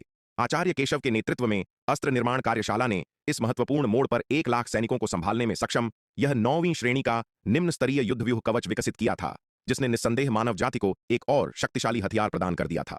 महंत गजेंद्र द्वारा 1 लाख लोगों के लिए 9वीं श्रेणी का निम्न स्तरीय युद्ध व्यूह कवच विकसित करने के बाद आचार्य केशव ने अस्त्र निर्माण कार्यशाला के सभी हथियार निर्माताओं को 1 लाख लोगों के लिए 9वीं श्रेणी के निम्न स्तरीय युद्ध व्यूह कवच का निर्माण शुरू करने के लिए काम पर लगा दिया। वर्तमान में पूरे शक्ति सिंधु महाद्वीप में 3 करोड़ से अधिक आरोहण लोक के सैनिक हैं। सभी 3 करोड़ आरोहण लोक के सैनिकों को 1 लाख लोगों के लिए 9वीं श्रेणी के निम्न स्तरीय युद्ध व्यूह कवच से लैस करने के लिए 300 से अधिक सेट की आवश्यकता होगी। 1 लाख लोगों के लिए 9वीं श्रेणी के निम्न स्तरीय युद्ध व्यूह कवच के 300 से अधिक सेट के लिए अकेले कवच को 3 करोड़ से अधिक सेट के पैमाने पर तैयार करने की आवश्यकता होगी। यह एक अविश्वसनीय रूप से विशाल परियोजना है और इतने बड़े उपक्रम को पूरा करना कोई आसान काम नहीं है। विराट ने शालिनी के खजाना विभाग को अस्त्र निर्माण कार्यशाला के साथ पूर्ण सहयोग करने और उन्हें आवश्यक सभी संसाधन प्रदान करने का निर्देश दिया। अस्त्र निर्माण कार्यशाला द्वारा तैयार किया गया 9वीं श्रेणी का निम्न स्तरीय युद्ध व्यूह कवच, जो 1 लाख सैनिकों को उत्पन्न करने में सक्षम था, तलवार संप्रदाय के लिए अत्यधिक महत्व रखता था। विराट के व्यक्तिगत आदेशों के तहत तलवार संप्रदाय के सभी विभागों ने अपनी पूरी क्षमता से काम करना शुरू कर दिया। खजाना विभाग ने अस्त्र निर्माण कार्यशाला का पूरा समर्थन करने के लिए संसाधन आवंटित किए। विशाल खनन टीमों ने भी पागलों की तरह खनन शुरू कर दिया। इतने वर्षों के खनन के बाद तलवार संप्रदाय के क्षेत्र के भीतर 9वीं श्रेणी की शिराएं लगभग पूरी तरह से समाप्त हो गई थीं। अब विशाल खनन टीमें ज्यादातर मध्य महाद्वीप में काम कर रही थीं। दांव संघ के क्षेत्र में खनन कर रही थीं। दांव संघ में लगभग सभी पर तलवार संप्रदाय का भारी कर्ज था और इसे चुकाने में असमर्थ होने के कारण दांव संघ ने मूल रूप से अपने सभी खनिज संसाधनों को तलवार संप्रदाय के पास गिरवी रख दिया था। पूरे मध्य महाद्वीप के संसाधनों के समर्थन के साथ तलवार संप्रदाय को वर्तमान में खनिज संसाधनों की कोई कमी नहीं थी। इसके अलावा तलवार संप्रदाय ने अब शून्य समाधि महाद्वीप के साथ व्यापक सहयोग शुरू कर दिया था। भले ही शक्ति सिंधु महाद्वीप के खनिज संसाधन तलवार संप्रदाय के विकास की जरूरतों को पूरा नहीं कर सकते, वह उन्हें शून्य समाधि महाद्वीप से खरीद सकता है। अंधकार पर्वत। एक हृष्ट-पुष्ट व्यक्ति योद्धाओं के एक समूह को सावधानीपूर्वक पहाड़ों और जंगलों के बीच से ले जा रहा था। यह हृष्ट-पुष्ट व्यक्ति कोई और नहीं बल्कि पशुपालन संप्रदाय के प्रमुख महंत गजेंद्र थे। जब से उपाध्यक्ष दिवाकर ने स्थानांतरण आदेश जारी किया था, भले ही महंत गजेंद्र मोर्चे पर आने के लिए अनिच्छुक थे, लेकिन वह उपाध्यक्ष दिवाकर के आदेशों की अवज्ञा करने का साहस नहीं कर सके। आखिरकार वर्तमान युद्ध समर्थक गुट अतीत के युद्ध समर्थक गुट की तरह नहीं था। उनका रवैया अविश्वसनीय रूप से सख्त था। यहां तक कि आत्मसमर्पण गुट भी, जिसे पशुपालन संप्रदाय का समर्थन प्राप्त था, युद्ध समर्थक गुट को खुले तौर पर चुनौती देने का साहस नहीं कर सकता था, तो पशुपालन संप्रदाय जैसी छोटी मछली की तो बात ही क्या है। जब उन्हें उपाध्यक्ष दिवाकर का स्थानांतरण आदेश मिला तो महंत गजेंद्र ने एक शब्द भी बोलने की हिम्मत नहीं की और पशुपालन संप्रदाय के अपने शिष्यों को स्थानिक स्थानांतरण व्यूह के माध्यम से महान पश्चिमी महाद्वीप के मोर्चे पर ले गए और युद्ध करने के लिए अंधकार पर्वत में प्रवेश कर गए। इन वर्षों में अपनी सतर्कता के कारण महंत गजेंद्र अंधकार पर्वत के अविश्वसनीय रूप से क्रूर मृत्यु क्षेत्र में जीवित बच गए थे। इसके अलावा न केवल वह जीवित बचे, बल्कि उन्होंने कई मौकों का फायदा उठाकर काफी युद्ध गुण भी प्राप्त किए। उन्हें तलवार संप्रदाय के कई खजानों और संसाधनों के बदले में बदला, जिसमें 2 दिव्य विकास लोक की गोलियां भी शामिल थीं। इन अविश्वसनीय रूप से शक्तिशाली खजानों और संसाधनों की मदद से महंत गजेंद्र ने न केवल दिव्य विकास लोक में प्रवेश किया, बल्कि उनकी साधना भी आसमान छू गई और अब वह एक मध्य स्तरीय दिव्य विकास लोक विशेषज्ञ हैं। यहां तक कि उनके शिष्य भैरव को भी उनकी सफलता से लाभ हुआ और उनके समर्थन से अब उन्होंने अर्धचरण दिव्य विकास लोक में प्रवेश कर लिया है। जैसे ही समूह अंधकार पर्वत के जंगलों से गुजर रहा था, महंत गजेंद्र अचानक रुक गए। गुरुजी, क्या हुआ? यह देखकर भैरव भी रुक गए और उत्सुकता से पूछा, कुछ हुआ है? महंत गजेंद्र ने कुछ देर ध्यान से सुना, अपनी भौहें उठाईं और कहा। महंत गजेंद्र के शब्द सुनकर भैरव का चेहरा खुशी से चमक उठा और उन्होंने जल्दी से पूछा, क्या ऐसा हो सकता है कि हमारा सामना किसी और लड़ाई से हुआ हो? ऐसा ही होना चाहिए। महंत गजेंद्र ने सिर हिलाया। कहां? भैरव ने बड़े आश्चर्य से पूछा। वहां। महंत गजेंद्र ने पश्चिम की ओर एक दिशा की ओर इशारा किया। क्या हमें जल्दी से वहां जाना चाहिए? भैरव ने जल्दबाजी में पूछा। इतनी जल्दी क्या है? उन्हें कुछ देर और लड़ने दो। महंत गजेंद्र ने भैरव की ओर देखा और कहा, अगर हम अभी वहां पहुंच गए तो क्या होगा? अगर उनकी लड़ाई अभी खत्म नहीं हुई है, हम भी इसमें घसीटे जाएंगे। अंधकार पर्वत में लड़ते हुए इतने वर्षों में इतने सारे युद्ध गुण जमा करने का कारण यह था कि महंत गजेंद्र ने एक रणनीति अपनाई थी, लूटपाट। यदि वे अकेले किसी अंधकार दानव टुकड़ी का सामना करते तो वे कभी भी उनसे सीधे नहीं भिड़ते। इसके बजाय वे जितनी दूर हो सके भाग जाते। वे केवल तभी लूटपाट करने और युद्ध गुण हासिल करने के लिए बाहर आते थे जब मानव और अंधकार दानव टुकड़ियां भयंकर युद्ध में उलझी होती थीं। यदि मानव टुकड़ियां अभी भी अपेक्षाकृत मजबूत होतीं तो वे केवल युद्ध गुणों का एक हिस्सा ही एकत्र करते। यदि मानव टुकड़ियां कमजोर हो जातीं तो वे बेरहमी से अंधकार दानव की लाशों को लूट लेते। यदि युद्ध में मानव टुकड़ियां गंभीर रूप से कमजोर हो जातीं तो महंत गजेंद्र दुर्भावनापूर्ण इरादे रख सकते थे और शेष मानव टुकड़ियों को मार सकते थे, सबूत नष्ट कर सकते थे और न केवल उनके युद्ध गुण छीन लेते बल्कि उनके खजाने भी। निस्संदेह महंत गजेंद्र अक्सर ऐसा करने का साहस नहीं करते थे। आखिरकार यदि बाद की स्थिति को सफाई से नहीं संभाला गया और वे लोग भाग निकले तो उनके कष्ट सहने की बारी आ जाएगी। इसीलिए जब तक उन्हें पूरा विश्वास नहीं हो जाता, महंत गजेंद्र आसानी से ऐसे जानलेवा कृत्य में शामिल नहीं होते थे। महंत गजेंद्र अपनी जगह पर खड़े रहे, ध्यान से वहां की स्थिति का आभास करते रहे। कुछ देर बाद जब उन्हें लगा कि वहां का कोलाहल धीरे धीरे शांत हो गया है, तो महंत गजेंद्र ने अपना हाथ हिलाया और कहा, चलो हमें चलना चाहिए। वहां के कोलाहल को देखते हुए युद्ध अपने अंत के करीब होना चाहिए और यह उनके लिए जाकर फल प्राप्त करने का समय था। जब महंत गजेंद्र युद्ध के मैदान में पहुंचे तो उन्होंने पाया कि लोमड़ी वंश की एक टुकड़ी अंधकार दानव वंश की एक टुकड़ी के साथ जीवन मरण के संघर्ष में उलझी हुई थी। एक भीषण युद्ध के बाद लोमड़ी वंश की टुकड़ी ने अंधकार दानव टुकड़ी को पूरी तरह से नष्ट कर दिया था। हालांकि लोमड़ी वंश की टुकड़ी को भी भारी नुकसान उठाना पड़ा था। उसने अपने लगभग 2/3 सदस्यों को खो दिया था और जीवित बची लगभग सभी लोमड़ी स्त्रियां गंभीर रूप से घायल थीं। यह देखकर महंत गजेंद्र की आंखें चमक उठीं। एक अवसर आ गया था। युवा और सुंदर लोमड़ी स्त्रियों को देखते हुए महंत गजेंद्र की आंखों में एक लालची और पापी चमक दिखाई दी। लोमड़ी सुंदरियां प्राकृतिक अजूबे थीं। उनका नशीला आकर्षण साधारण मानव स्त्रियों की तुलना में कहीं अधिक था। हालांकि जब से लोमड़ी वंश ने तलवार संप्रदाय के प्रति निष्ठा की शपथ ली थी, उन्हें इन लोमड़ी वंश की स्त्रियों के सौंदर्य का स्वाद चखने का अवसर कभी नहीं मिला था, जिसके लिए महंत गजेंद्र को गहरा खेद था। यद्यपि महंत गजेंद्र उस नशीले आनंद की लालसा रखते थे, लेकिन वह लोमड़ी वंश के पीछे खड़े तलवार संप्रदाय को भड़काने का साहस नहीं कर सकते थे। लेकिन अब अपने सामने इस लोमड़ी वंश की टुकड़ी को देखकर महंत गजेंद्र अपने भीतर एक घिनौनी लालसा की लहर को उठने से नहीं रोक पाए। इस लोमड़ी वंश की टुकड़ी में केवल 20 या 30 लोग ही बचे थे और सभी गंभीर रूप से घायल थे। नेता केवल दिव्य विकास लोक के प्रारंभिक चरण का एक योद्धा था। महंत गजेंद्र को विश्वास था कि वह ऐसी टुकड़ी को पूरी तरह से नष्ट कर सकते हैं। जब तक वह लाशों को ठिकाने लगाते और बाद में सारी सफाई करते, किसी को भी पता नहीं चलता कि उन्होंने क्या किया है। पहाड़ों और जंगलों में चंचला लोमड़ी वंश के सदस्यों को युद्ध के मैदान को साफ करने और अंधकार दानव वंश की लाशों को इकट्ठा करने का निर्देश दे रही थी। इस बार जिस अंधकार दानव वंश की टुकड़ी का उन्होंने सामना किया वह बहुत शक्तिशाली थी। अंधकार दानव वंश की टुकड़ी को नष्ट करने के लिए उन्होंने बहुत भारी कीमत चुकाई थी। गिरे हुए कबीले के सदस्यों को देखकर चंचला थोड़ा दुखी महसूस करने से खुद को नहीं रोक पाई। हालांकि उसने जल्दी ही खुद को संभाल लिया। इतने वर्षों तक अंधकार पर्वत में लड़ने के बाद वह लंबे समय से जीवन और मृत्यु की अभ्यस्त हो गई थी। इसके अलावा वह अच्छी तरह से जानती थी कि अंधकार दानव वंश के खिलाफ लड़ाई पूरे शक्ति सिंधु महाद्वीप से जुड़ा एक जीवन मरण का संघर्ष था। इस लड़ाई से कोई भी बच नहीं सकता था। जीत का अर्थ था कि शक्ति सिंधु महाद्वीप शांतिपूर्वक जीवित रह सकता है और विकसित हो सकता है। हार का अर्थ था कि शक्ति सिंधु महाद्वीप के सभी जीवित प्राणी अंधकार दानव वंश का भोजन बन जाएंगे और कोई भी इससे बच नहीं सकेगा। जब चंचला अपने साथी लोमड़ी वंश के सदस्यों के साथ युद्ध के मैदान की सफाई कर रही थी तो उसे अचानक किसी के आने का आभास हुआ। उसने मुड़कर देखा और मानव योद्धाओं के एक समूह को देखा। जैसे ही चंचला थोड़ा सहज होने वाली थी, उसने अचानक भीड़ में भैरव को देखा। पशुपालन संप्रदाय के लोग! भैरव को देखते ही चंचला की पुतलियां सिकुड़ गईं। वह अभी भी उस दृश्य को नहीं भूल पाई थी जब भैरव ने नवशिखर पर्वत में लोमड़ी वंश की गुफा पर हमला करने के लिए पशुपालन संप्रदाय के शिष्यों का नेतृत्व किया था। नवशिखर पर्वत के लोमड़ी वंश के कई सदस्यों को पशुपालन संप्रदाय के शिष्यों के हाथों नुकसान उठाना पड़ा था और यहां तक कि उनके वंश की नेता उर्मिला का भैरव ने लगभग अपमान कर दिया था। सौभाग्य से विराट ने समय पर पहुंचकर नवशिखर पर्वत के लोमड़ी वंश को बचा लिया था। अब पशुपालन संप्रदाय के योद्धाओं को आते देख चंचला तुरंत सतर्क हो गई। वह अन्य मानव साधकों के साथ इतनी सतर्क नहीं भी हो सकती थी, लेकिन नवशिखर पर्वत के लोमड़ी वंश की एक सदस्य के रूप में वह अच्छी तरह जानती थी कि पशुपालन संप्रदाय के लोग किस तरह के थे। एल्डर चंचला, बहुत समय बाद मिले। भैरव ने चंचला की ओर देखा और मुस्कुराते हुए कहा। वह स्वाभाविक रूप से चंचला को पहचानता था। उस समय वह नवशिखर पर्वत के लोमड़ी वंश की सबसे कम उम्र की आरोहण लोक एल्डर थी। चंचला को देखकर, जिसने पहले ही दिव्य विकास लोक में प्रवेश कर लिया था, भैरव को ईर्ष्या की भावना महसूस होने से कोई नहीं रोक सका। यह तुच्छ पात्र जिसे उसने कभी नीची नजर से देखा था, अब साधना में उससे आगे निकल गई थी और दिव्य विकास लोक में प्रवेश कर चुकी थी। अपने गुरु महंत गजेंद्र के मजबूत समर्थन के बावजूद उसने हाल ही में अर्धचरण दिव्य विकास लोक में प्रवेश किया था। लोगों के बीच वास्तव में कोई तुलना नहीं थी। चंचला का सौभाग्य पूरी तरह से लोमड़ी वंश के तलवार संप्रदाय के प्रति निष्ठा और उसके मजबूत समर्थन पर निर्भर होने के कारण था। तुम यहां क्या कर रहे हो?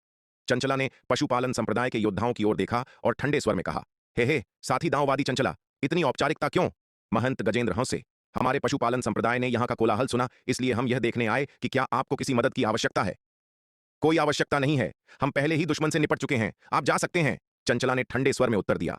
वह वास्तव में पशुपालन संप्रदाय के इन दुष्टों के साथ कोई संपर्क नहीं रखना चाहती थी। हे साथी दांववादी चंचला, इतना रूखापन क्यों? महंत गजेंद्र ने मुस्कुराते हुए चंचला की ओर बढ़ते हुए कहा। चाहे जो भी हो, हम अब कॉमरेड हैं। साथी दांववादी चंचला, क्या आप सहमत नहीं हैं? बोलते बोलते महंत गजेंद्र चंचला के पास पहुंच गए, अचानक उसे पकड़ लिया और तुरंत ही उसकी साधना और मेरिडियन को सील कर दिया। तुम नीच, तुम क्या करना चाहते हो? यह देखकर चंचला सदमे में आ गई और गुस्से से चिल्लाई। उसे कभी उम्मीद नहीं थी कि महंत गजेंद्र अचानक उस पर हमला कर देंगे। आपको झांत होना चाहिए कि तलवार संप्रदाय ने अंधकार पर्वत में मनुष्यों को एक दूसरे को मारने से मना करने वाला एक सख्त आदेश जारी किया है। जो कोई भी ऐसा करता पाया जाएगा उसे बिना किसी दया के मार दिया जाएगा। ऐसे सख्त आदेश के तहत कुछ ही लोग इसकी अवज्ञा करने का साहस करते हैं, क्योंकि तलवार संप्रदाय के सैन्य आदेश कुख्यात रूप से सख्त हैं। सैन्य आदेश पहाड़ की तरह हैं, कोई मजाक नहीं। जो कोई भी सैन्य आदेशों की अवज्ञा करने का साहस करेगा उसे कड़ी सजा दी जाएगी। यदि तलवार संप्रदाय कोई दया नहीं कहता है तो वे निश्चित रूप से बिना किसी दया के, बिना किसी रियायत के मार देंगे। हे मैं क्या कर रहा हूं, यह साथी दांववादी चंचला को जल्द ही पता चल जाएगा, महंत गजेंद्र ने एक घिनौनी मुस्कान के साथ कहा। बोलते बोलते उन्होंने फिर से हमला किया और शेष सभी लोमड़ी स्त्रियों को भी अपने अधीन कर लिया। वे लोमड़ी स्त्रियां पहले से ही अंधकार दानव वंश की टीम के साथ लड़ाई में गंभीर रूप से घायल थीं। वे महंत गजेंद्र जैसे मध्य स्तरीय दिव्य विकास लोक विशेषज्ञ का मुकाबला कैसे कर सकती थीं? महंत गजेंद्र की त्वरित और निर्णायक कार्रवाइयों के तहत ये लोमड़ी वंश की स्त्रियां विरोध करने में पूरी तरह से शक्तिहीन थीं और जल्दी ही उनके अधीन हो गईं। पशुपालन संप्रदाय के कुत्तों, तुम्हारी हिम्मत कैसे हुई तलवार संप्रदाय के आदेशों की अवज्ञा करने की? तलवार संप्रदाय तुम्हें इसके लिए कभी नहीं बख्शेगा। यह देखकर चंचला सदमे और गुस्से दोनों में थी और जोर से शाप देने लगी। हे तलवार संप्रदाय हमें केवल तभी दंडित करेगा जब उन्हें पता चलेगा कि हमने क्या किया है, लेकिन चिंता मत करो, आज जो हुआ वह किसी और को पता नहीं चलेगा, महंत गजेंद्र ने एक घिनौनी मुस्कान के साथ कहा। बोलते हुए उन्होंने हाथ बढ़ाया और चंचला के वस्त्र पकड़कर चीरने की आवाज के साथ एक बड़ा हिस्सा फाड़ दिया। भैरव और पशुपालन संप्रदाय के अन्य योद्धाओं ने भी अन्य लोमड़ी वंश की स्त्रियों पर घृणित इरादों से हमला कर दिया। एक ही पल में उस जंगल में एक अत्यंत हृदय विदारक और क्रूर दृश्य उत्पन्न हो गया। चंचला ने लोमड़ी वंश के सदस्यों को पशुपालन संप्रदाय के शिष्यों द्वारा क्रूरता से प्रताड़ित होते देखा। उसका चेहरा अत्यधिक दर्द से विकृत हो गया था। उसने कसकर अपनी आंखें बंद कर लीं और एक आंसू धीरे से उसके गाल पर फिसल गया। अंधकार पर्वत के जंगलों में माता बहन चंचला अभी हमारी मदद के लिए पुकार रही थी, अब वहां से कोई आवाज क्यों नहीं आ रही है? क्या ऐसा हो सकता है कि बहन चंचला किसी मुसीबत में फंस गई हो? मोहिनी ने अपनी मां उर्मिला से चिंतित भाव से पूछा। लोमड़ी वंश की युवा स्वामिनी के रूप में मोहिनी को सुरक्षा के लिए कबीले की प्रमुख महारानी श्वेता के साथ होना चाहिए और एक टीम बनानी चाहिए। हालांकि मोहिनी को अपनी मां उर्मिला की चिंता थी, इसलिए वह महारानी श्वेता की व्यवस्था से सहमत नहीं हुई और इसके बजाय अपनी मां के साथ टीम बनाना चुना। हमें जल्दी से वहां जाकर देखना चाहिए कि क्या हो रहा है। मोहिनी की बातें सुनकर उर्मिला की आंखों में चिंता झलक उठी और उन्होंने अपनी गति तेज कर दी। चंचला मोहिनी के अलावा उनके नवशिखर पर्वत वंश की सबसे उत्कृष्ट प्रतिभाशाली स्त्री है और उर्मिला के उसके साथ बहुत अच्छे संबंध हैं। यद्यपि उर्मिला अब लोमड़ी वंश में लौट आई हैं, लेकिन नवशिखर पर्वत वंश के उन लोगों के प्रति उनका गहरा स्नेह और अपनेपन की भावना है जिन्होंने उनके साथ सुख और दुख साझा किए हैं। वह नहीं चाहती कि चंचला पर कोई मुसीबत आए। वहां जितनी जल्दी हो सके पहुंचने के लिए उर्मिला ने अपने लोमड़ी वंश के सदस्यों की प्रतीक्षा करने की भी परवाह नहीं की और मोहिनी को साथ लेकर पूरी गति से उस दिशा की ओर दौड़ पड़ी। अपनी बेटी मोहिनी के कारण उर्मिला को बहुत सारे कीमती खजाने और संसाधन मिले थे, इसलिए उनके साधना स्तर में भी बहुत सुधार हुआ था। अब उर्मिला पहले से ही एक मध्य स्तरीय दिव्य विकास लोक विशेषज्ञ हैं। चूंकि मोहिनी ने 9 पूंछ वाले स्वर्गीय लोमड़ी के रक्तवंश को जागृत कर लिया था और लोमड़ी वंश के भीतर 9 पूंछ वाले स्वर्गीय लोमड़ी की विरासत भी प्राप्त कर ली थी, साथ ही विराट ने उस पर बहुत सारे संसाधनों का निवेश किया था, इसलिए मोहिनी ने भी अब दिव्य विकास लोक के मध्य चरण तक अपनी साधना पूरी कर ली थी। इसके अलावा चूंकि मोहिनी ने 9 पूंछ वाले दिव्य लोमड़ी के रक्तवंश को जगा लिया था, इसलिए उसकी युद्ध शक्ति साधारण मध्य स्तरीय दिव्य विकास लोक के योद्धाओं से कहीं अधिक थी। समान स्तर पर उसकी युद्ध शक्ति नीलिमा, विशाल कछुआ और माया से थोड़ी ही कमजोर थी और यहां तक कि हिमशिखा जैसी विलक्षण योद्धाओं से भी अधिक मजबूत थी। मां और बेटी तेजी से चंचला के स्थान की ओर उड़ी। एक धूप बत्ती जलने भर के समय के बाद उर्मिला और मोहिनी अंततः चंचला के स्थान पर पहुंच गईं। हालांकि जंगल में जो हृदय विदारक दृश्य उत्पन्न हुआ था उसे देखते ही उर्मिला की आंखें गुस्से से चौड़ी हो गईं। पशुपालन संप्रदाय के दरिंदों, तुम सब मरने के लायक हो, उर्मिला ने लाल आंखों से गुस्से से चिल्लाते हुए कहा। बोलते हुए उन्होंने तुरंत अपनी हथेली से महंत गजेंद्र पर प्रहार किया। उर्मिला और मोहिनी को आते देख महंत गजेंद्र और भैरव पशुपालन संप्रदाय के अन्य शिष्यों के साथ भयभीत हो गए। महंत गजेंद्र पूरी तरह से चकित थे। उन्होंने स्पष्ट रूप से चंचला और लोमड़ी वंश की अन्य स्त्रियों को तुरंत ही वश में कर लिया था और उन्होंने उन्हें कोई भी संकट का संकेत भेजते हुए नहीं देखा था। उर्मिला और मोहिनी को कैसे पता चला कि यहां क्या हो रहा है? हालांकि महंत गजेंद्र को यह उम्मीद नहीं थी कि उनके आने से पहले चंचला ने अंधकार दानव वंश की टीम से लड़ते समय ही उर्मिला को संकट का संदेश भेज दिया था, क्योंकि जिस अंधकार दानव वंश की टीम का उन्होंने सामना किया वह बहुत मजबूत थी। चंचला बहुत अधिक हताहत नहीं चाहती थी, इसलिए उसने उर्मिला से मदद मांगी, यह उम्मीद करते हुए कि वह उनकी सहायता के लिए आएगी। हालांकि जब उसने संदेश भेजा तो उर्मिला और मोहिनी भी एक अंधकार दानव वंश की टीम से लड़ रही थीं, जिससे उन्हें कुछ समय की देरी हो गई। जब तक उर्मिला और मोहिनी की टीम ने अपनी अंधकार दानव वंश की टीम से निपट लिया था और वहां पहुंच रही थी, तब तक बहुत देर हो चुकी थी। लोमड़ी वंश की स्त्रियों को पशुपालन संप्रदाय के शिष्यों द्वारा अपमानित होते देखकर मोहिनी पूरी तरह से क्रोधित हो गई। आमतौर पर डरपोक और दयालु रहने वाली मोहिनी ने इस समय कोई दया नहीं दिखाई। उसकी तलवार के हर प्रहार के साथ पशुपालन संप्रदाय के शिष्य 2 हिस्सों में कट रहे थे। दूसरी ओर उर्मिला और महंत गजेंद्र भी भयंकर युद्ध में उलझे हुए थे। हालांकि महंत गजेंद्र एक मध्य स्तरीय दिव्य विकास लोक विशेषज्ञ थे और उनके पास दानवों को दबाने के लिए विशेष रूप से डिजाइन की गई एक गुप्त तकनीक भी थी। उर्मिला न केवल उनके खिलाफ कोई लाभ प्राप्त नहीं कर पा रही थीं, बल्कि इसके बजाय उन पर भारी पड़ रही थीं। माता, इस बूढ़े चोर को मेरे लिए छोड़ दो, आप दूसरों से निपटें। यह देखकर मोहिनी तुरंत महंत गजेंद्र के प्रहारों को रोकते हुए उड़कर आई और उर्मिला से कहा, ठीक है मोहिनी, सावधान रहना। उर्मिला ने यह सुनकर सिर हिलाया। वह जानती थी कि उसकी शक्ति उसकी बेटी से काफी कम है। महंत गजेंद्र से निपटने के लिए वह अभी भी थोड़ी कमजोर थी। इसके साथ ही उर्मिला बिना किसी हिचकिचाहट के मुड़ी और तुरंत पशुपालन संप्रदाय के अन्य शिष्यों पर हमला कर दिया। वास्तव में मोहिनी के पहले के नरसंहार के बाद पशुपालन संप्रदाय के अधिकांश शिष्य मारे जा चुके थे, केवल कुछ ही तितर बितर होकर भाग रहे थे। उर्मिला ने भागते हुए शिष्यों की ओर देखा और उनकी नजर अंततः भागते हुए भैरव पर जाकर टिक गई। उर्मिला की आंखें ठंडी हो गईं और उन्होंने भैरव का पीछा किया। वर्षों पहले वह भैरव द्वारा पकड़ी गई थी और अगर विराट समय पर नहीं आते तो वह लगभग उसके द्वारा अपमानित हो चुकी होती। उर्मिला को यह कर्ज बहुत अच्छी तरह याद था। हालांकि पिछले कुछ दशकों में तलवार संप्रदाय में बहुत सी चीजें हुई थीं और उसे भैरव के साथ हिसाब बराबर करने का अवसर कभी नहीं मिला था। आज पुराने और नए दोनों हिसाब चुकाने का समय आ गया था। भैरव कुछ देर तक भागा, फिर उसे पीछे से तेजी से अपनी ओर आती हुई आभा का एहसास हुआ और वह तुरंत ही भयभीत हो गया। एक तेज धमाके के साथ आसमान से एक विशाल हाथ नीचे आया और उसे जमीन पर पटक दिया। ठीक उसके बाद उर्मिला पहले ही उसके सामने खड़ी थी। यह दृश्य उस दृश्य के बिल्कुल समान था जब उसने उर्मिला का पीछा किया था। स्वर्ग का न्याय वास्तविक है, कर्म अपरिहार्य है। अब आखिरकार उसकी बारी आ गई थी। वरिष्ठ उर्मिला, मुझे बख्श दें, मुझे बख्श दें। भैरव संघर्ष करते हुए उठा, उर्मिला के पैरों में घुटने टेक दिए, बार बार सिर झुकाकर दया की भीख मांगने लगा। हम्फ, एक कायर और रीढ़विहीन कीड़ा, एक हृदयहीन कचरा, तुम सुअर या कुत्ते से भी बदतर जानवर हो। अगर तुम्हें जीवित रहने दिया गया तो पता नहीं और कितने लोग तुम्हारे हाथों कष्ट सहेंगे। मरो। उर्मिला ने अपने पैरों में गिड़गिड़ाते हुए भैरव की ओर ठंडी नजर से देखा। उसका चेहरा बर्फ की तरह ठंडा था और उसने अपने हाथ के एक झटके से भैरव के सिर पर प्रहार किया। अगर भैरव ने थोड़ी भी हिम्मत दिखाई होती तो वह शायद उसका सम्मान करती, लेकिन अपनी जान बचाने के लिए भैरव ने इतनी कायरता दिखाई थी जिसमें भावना की पूरी तरह कमी थी, जिसने उर्मिला को उसके प्रति अत्यधिक तिरस्कार से भर दिया था। इस तरह का कचरा बिल्कुल बेकार था। एक गगनभेदी धमाके के साथ प्रहार होते ही भैरव का सिर फट गया और उसका दिमाग बिखर गया। वह तुरंत और निश्चित रूप से मृत हो गया। भैरव को मारने के बाद उर्मिला ने उसकी ओर दोबारा नजर भी नहीं डाली। उसकी आकृति चमक उठी और वह पशुपालन संप्रदाय के अगले शिष्य का पीछा करने लगी। पशुपालन संप्रदाय का यह कचरा आज बचकर नहीं जाएगा।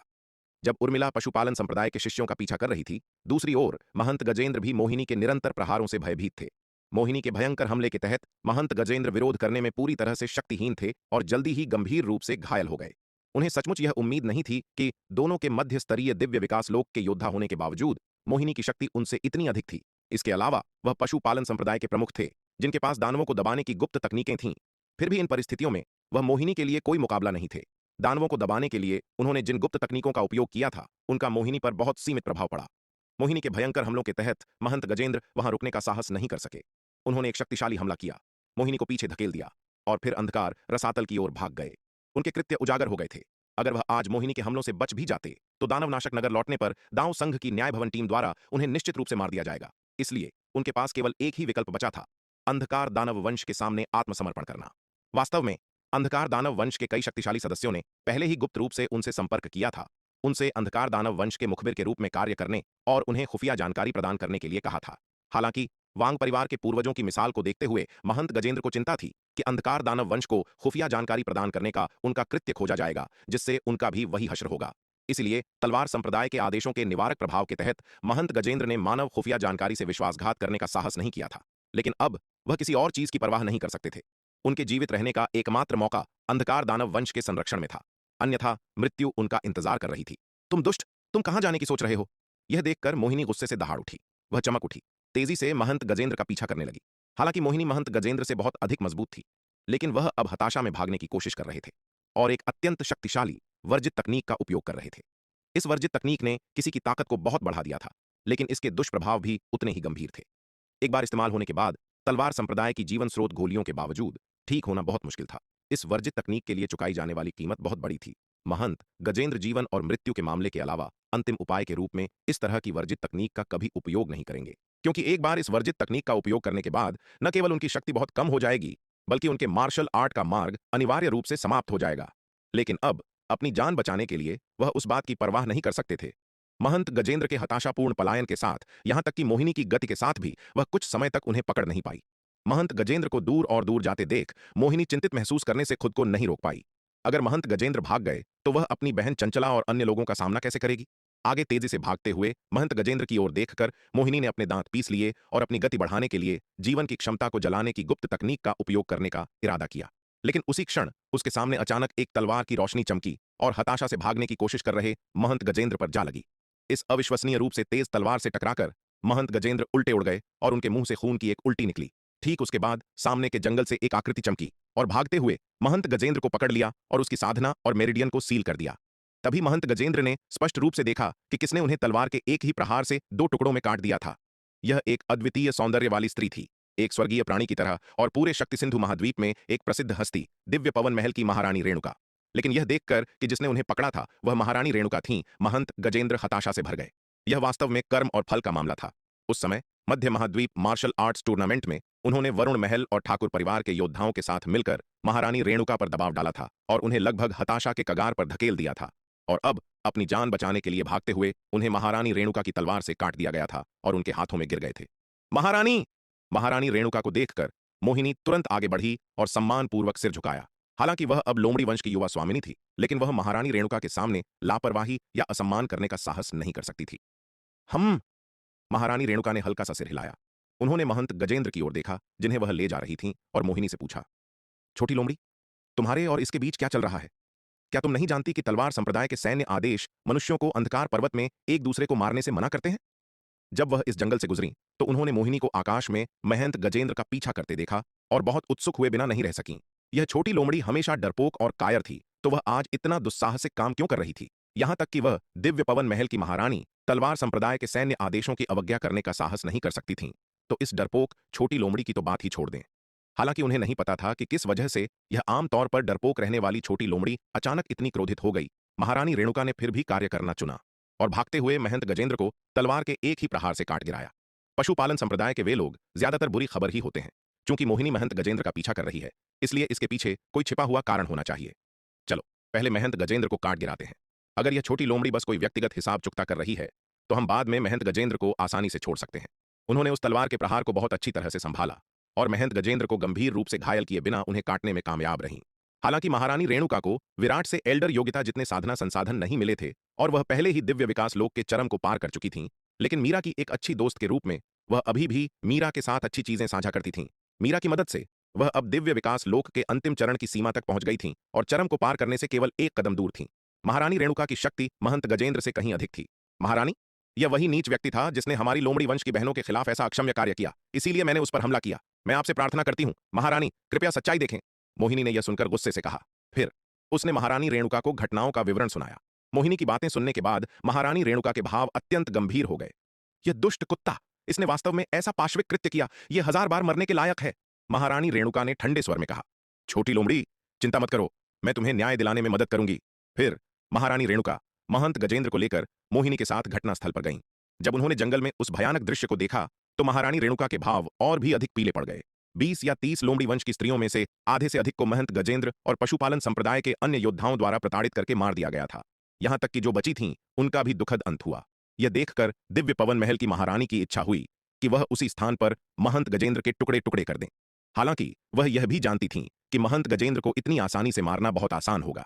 चूंकि महंत गजेंद्र ने ऐसा अमानवीय कृत्य किया था, इसलिए उसे इतनी आसानी से मरने नहीं दिया जा सकता था। महारानी रेणुका ने अपना संचार टोकन निकाला और उपाध्यक्ष दिवाकर से संपर्क किया और उनसे आकर व्यक्तिगत रूप से दृश्य देखने का आग्रह किया।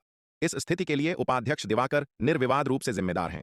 उन्होंने शुरू में अंधकार दानव वंश के साथ एक निर्णायक लड़ाई में शामिल होने से पहले दांव संघ के भीतर एक शुद्धिकरण का दृढ़ता से सुझाव दिया था, ताकि इन बदमाशों को उनके प्रतिरोध को गुप्त रूप से नष्ट करने से रोका जा सके। महारानी रेणुका हमेशा मानती थीं कि इन दुष्ट, कायर और धमकाने वाले व्यक्तियों से अंधकार दानव वंश का विरोध करने की उम्मीद करना अवास्तविक था। हालांकि उपाध्यक्ष दिवाकर ने एकजुट होने वाली सभी ताकतों को एकजुट करने की वकालत की, जिससे उन्हें अपने पापों का प्रायश्चित करने का मौका मिला, जब तक कि उन्होंने अभी तक मानवता को धोखा नहीं दिया था, जिससे मानवता के उपलब्ध संसाधनों का अधिकतम लाभ उठाया जा सके। अब कई घटनाओं ने उनके दृष्टिकोण को सही साबित कर दिया है। उपाध्यक्ष दिवाकर का दृष्टिकोण पूरी तरह से अव्यवहार्य था। महारानी रेणुका का संदेश प्राप्त करने पर उपाध्यक्ष दिवाकर ने कोई हिचकिचाहट नहीं दिखाई और तुरंत उस स्थान पर पहुंचे जो महारानी ने बताया था। जब उन्होंने जंगल में उस भयानक दृश्य को देखा तो उपाध्यक्ष दिवाकर का चेहरा पीला पड़ गया और उनका क्रोध चरम पर पहुंच गया। ये कमीने, जो सुअर और कुत्तों से भी बदतर हैं, उन्होंने उन्हें एक मौका दिया था, फिर भी उन्होंने इसकी कद्र नहीं की और इसके बजाय उनकी पीठ पीछे ऐसे जघन्य अपराध किए। उपाध्यक्ष दिवाकर, महारानी रेणुका, मुझे पशुपालन संप्रदाय के उन शिष्यों के स्थानिक जादुई खजाने में हमारे मानव साथियों से जुड़ी कुछ वस्तुएं मिली हैं। मुझे संदेह है कि पशुपालन संप्रदाय के योद्धाओं ने गुप्त रूप से हमारे मानव साथियों पर घात लगाकर हमला किया है। इस समय उर्मिला, जिसने पशुपालन संप्रदाय के सभी भागते हुए शिष्यों को मार डाला था, वापस लौट आई। उपाध्यक्ष दिवाकर और महारानी रेणुका को उपस्थित देखकर वह जल्दी से आगे बढ़ी, सम्मानपूर्वक सिर झुकाया और कहा, क्या? उर्मिला की बातें सुनकर उपाध्यक्ष दिवाकर और भी क्रोधित हो गए। उन्होंने महंत गजेंद्र के शरीर से स्थानिक जादुई खजाना लिया और उसकी जांच करने लगे। निरीक्षण करने पर यह पता चला कि महंत गजेंद्र के स्थानिक जादुई खजाने में अन्य मानव साधकों की भी बड़ी संख्या में वस्तुएं शामिल थीं।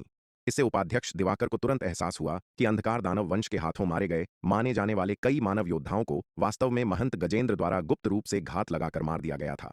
यहां तक कि उनके जादुई खजाने और अन्य कीमती सामान भी महंत गजेंद्र द्वारा चुरा लिए गए थे।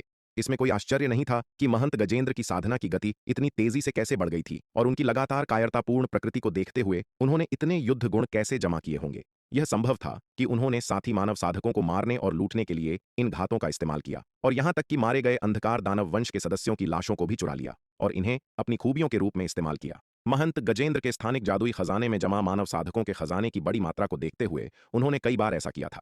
यह देखकर उपाध्यक्ष दिवाकर गुस्से से कांपने लगे। ये बदमाश, वे वास्तव में अपने तरीके नहीं बदल सकते थे। ऐसा लगता है कि उनका शुरुआती फैसला वास्तव में एक गलती थी। उन्हें इन गुंडों के बारे में कोई भ्रम नहीं पालना चाहिए था, यह सोचकर कि वे वास्तव में दुश्मन से लड़ सकते हैं। ये दुष्ट कुत्ते अपने ही लोगों से निपटने में माहिर होते हैं, लेकिन दुश्मन का सामना करते ही वे तुरंत अपनी धार खो देते हैं। पशुपालन संप्रदाय की घटना ने उपाध्यक्ष दिवाकर को पूरी तरह से भड़का दिया। दानवनाशक नगर लौटने पर उन्होंने तुरंत ऊपर से नीचे तक एक जांच और शुद्धिकरण अभियान शुरू किया। इस बार उपाध्यक्ष दिवाकर ने क्रूर तरीकों का प्रदर्शन किया, जो उनकी पूर्व कोमलता से पूरी तरह से मुक्त था। उपाध्यक्ष दिवाकर के कार्यों ने तुरंत पूरे दांव संघ को झकझोर कर रख दिया, विशेष रूप से आत्मसमर्पण गुट को, जो उनके कड़े दृष्टिकोण से पूरी तरह स्तब्ध थे। इस बार उपाध्यक्ष दिवाकर ने वास्तव में आत्मसमर्पण गुट के बड़ी संख्या में सदस्यों को गिरफ्तार कर लिया, जिनमें मुख्य हस्तियां जैसे एल्डर जयंत और उनके बेटे जयद्रथ, एल्डर जफर, तेजेश्वर वर्मा, वर्मा परिवार के प्रमुख, ठाकुर परिवार का एक संबद्ध परिवार, वर्मा परिवार के एक महत्वपूर्ण एल्डर जयचंद और कई अन्य शामिल थे। सभी को उपाध्यक्ष दिवाकर ने पकड़ लिया। उपाध्यक्ष दिवाकर, आपको क्या हो गया है? उपाध्यक्ष दिवाकर के इस पागलपन भरे व्यवहार को देखकर आत्मसमर्पण गुट के नेताओं में से एक तक्षक अंततः अब और खुद को रोक नहीं पाया और गुस्से से दहाड़ते हुए उनका सामना किया। मुझे क्या हुआ है? उपाध्यक्ष दिवाकर ने बिना किसी भाव के उत्तर दिया। यह मैं नहीं हूं जो पागल हो गया है, यह तुम हृदयहीन जानवर हो जो पागल हो रहे हो। तक्षक को नजरअंदाज करते हुए उपाध्यक्ष दिवाकर ने तुरंत दानवनाशक नगर में एक भव्य सुनवाई बुलाई। सभी के सामने उपाध्यक्ष दिवाकर ने महंत Gajendra, elder Zafar, elder Jayant, Jayadrath, Tejeshwar Varma, elder Jaichand और अन्य लोगों के अपराधों का खुलासा किया। बिना किसी अपवाद के इन सभी लोगों ने अंधकार पर्वत में साथी मनुष्यों को लूटा था, उनकी हत्या की थी और उनके खजाने को लूटा था और युद्ध के गुणों को चुराया था।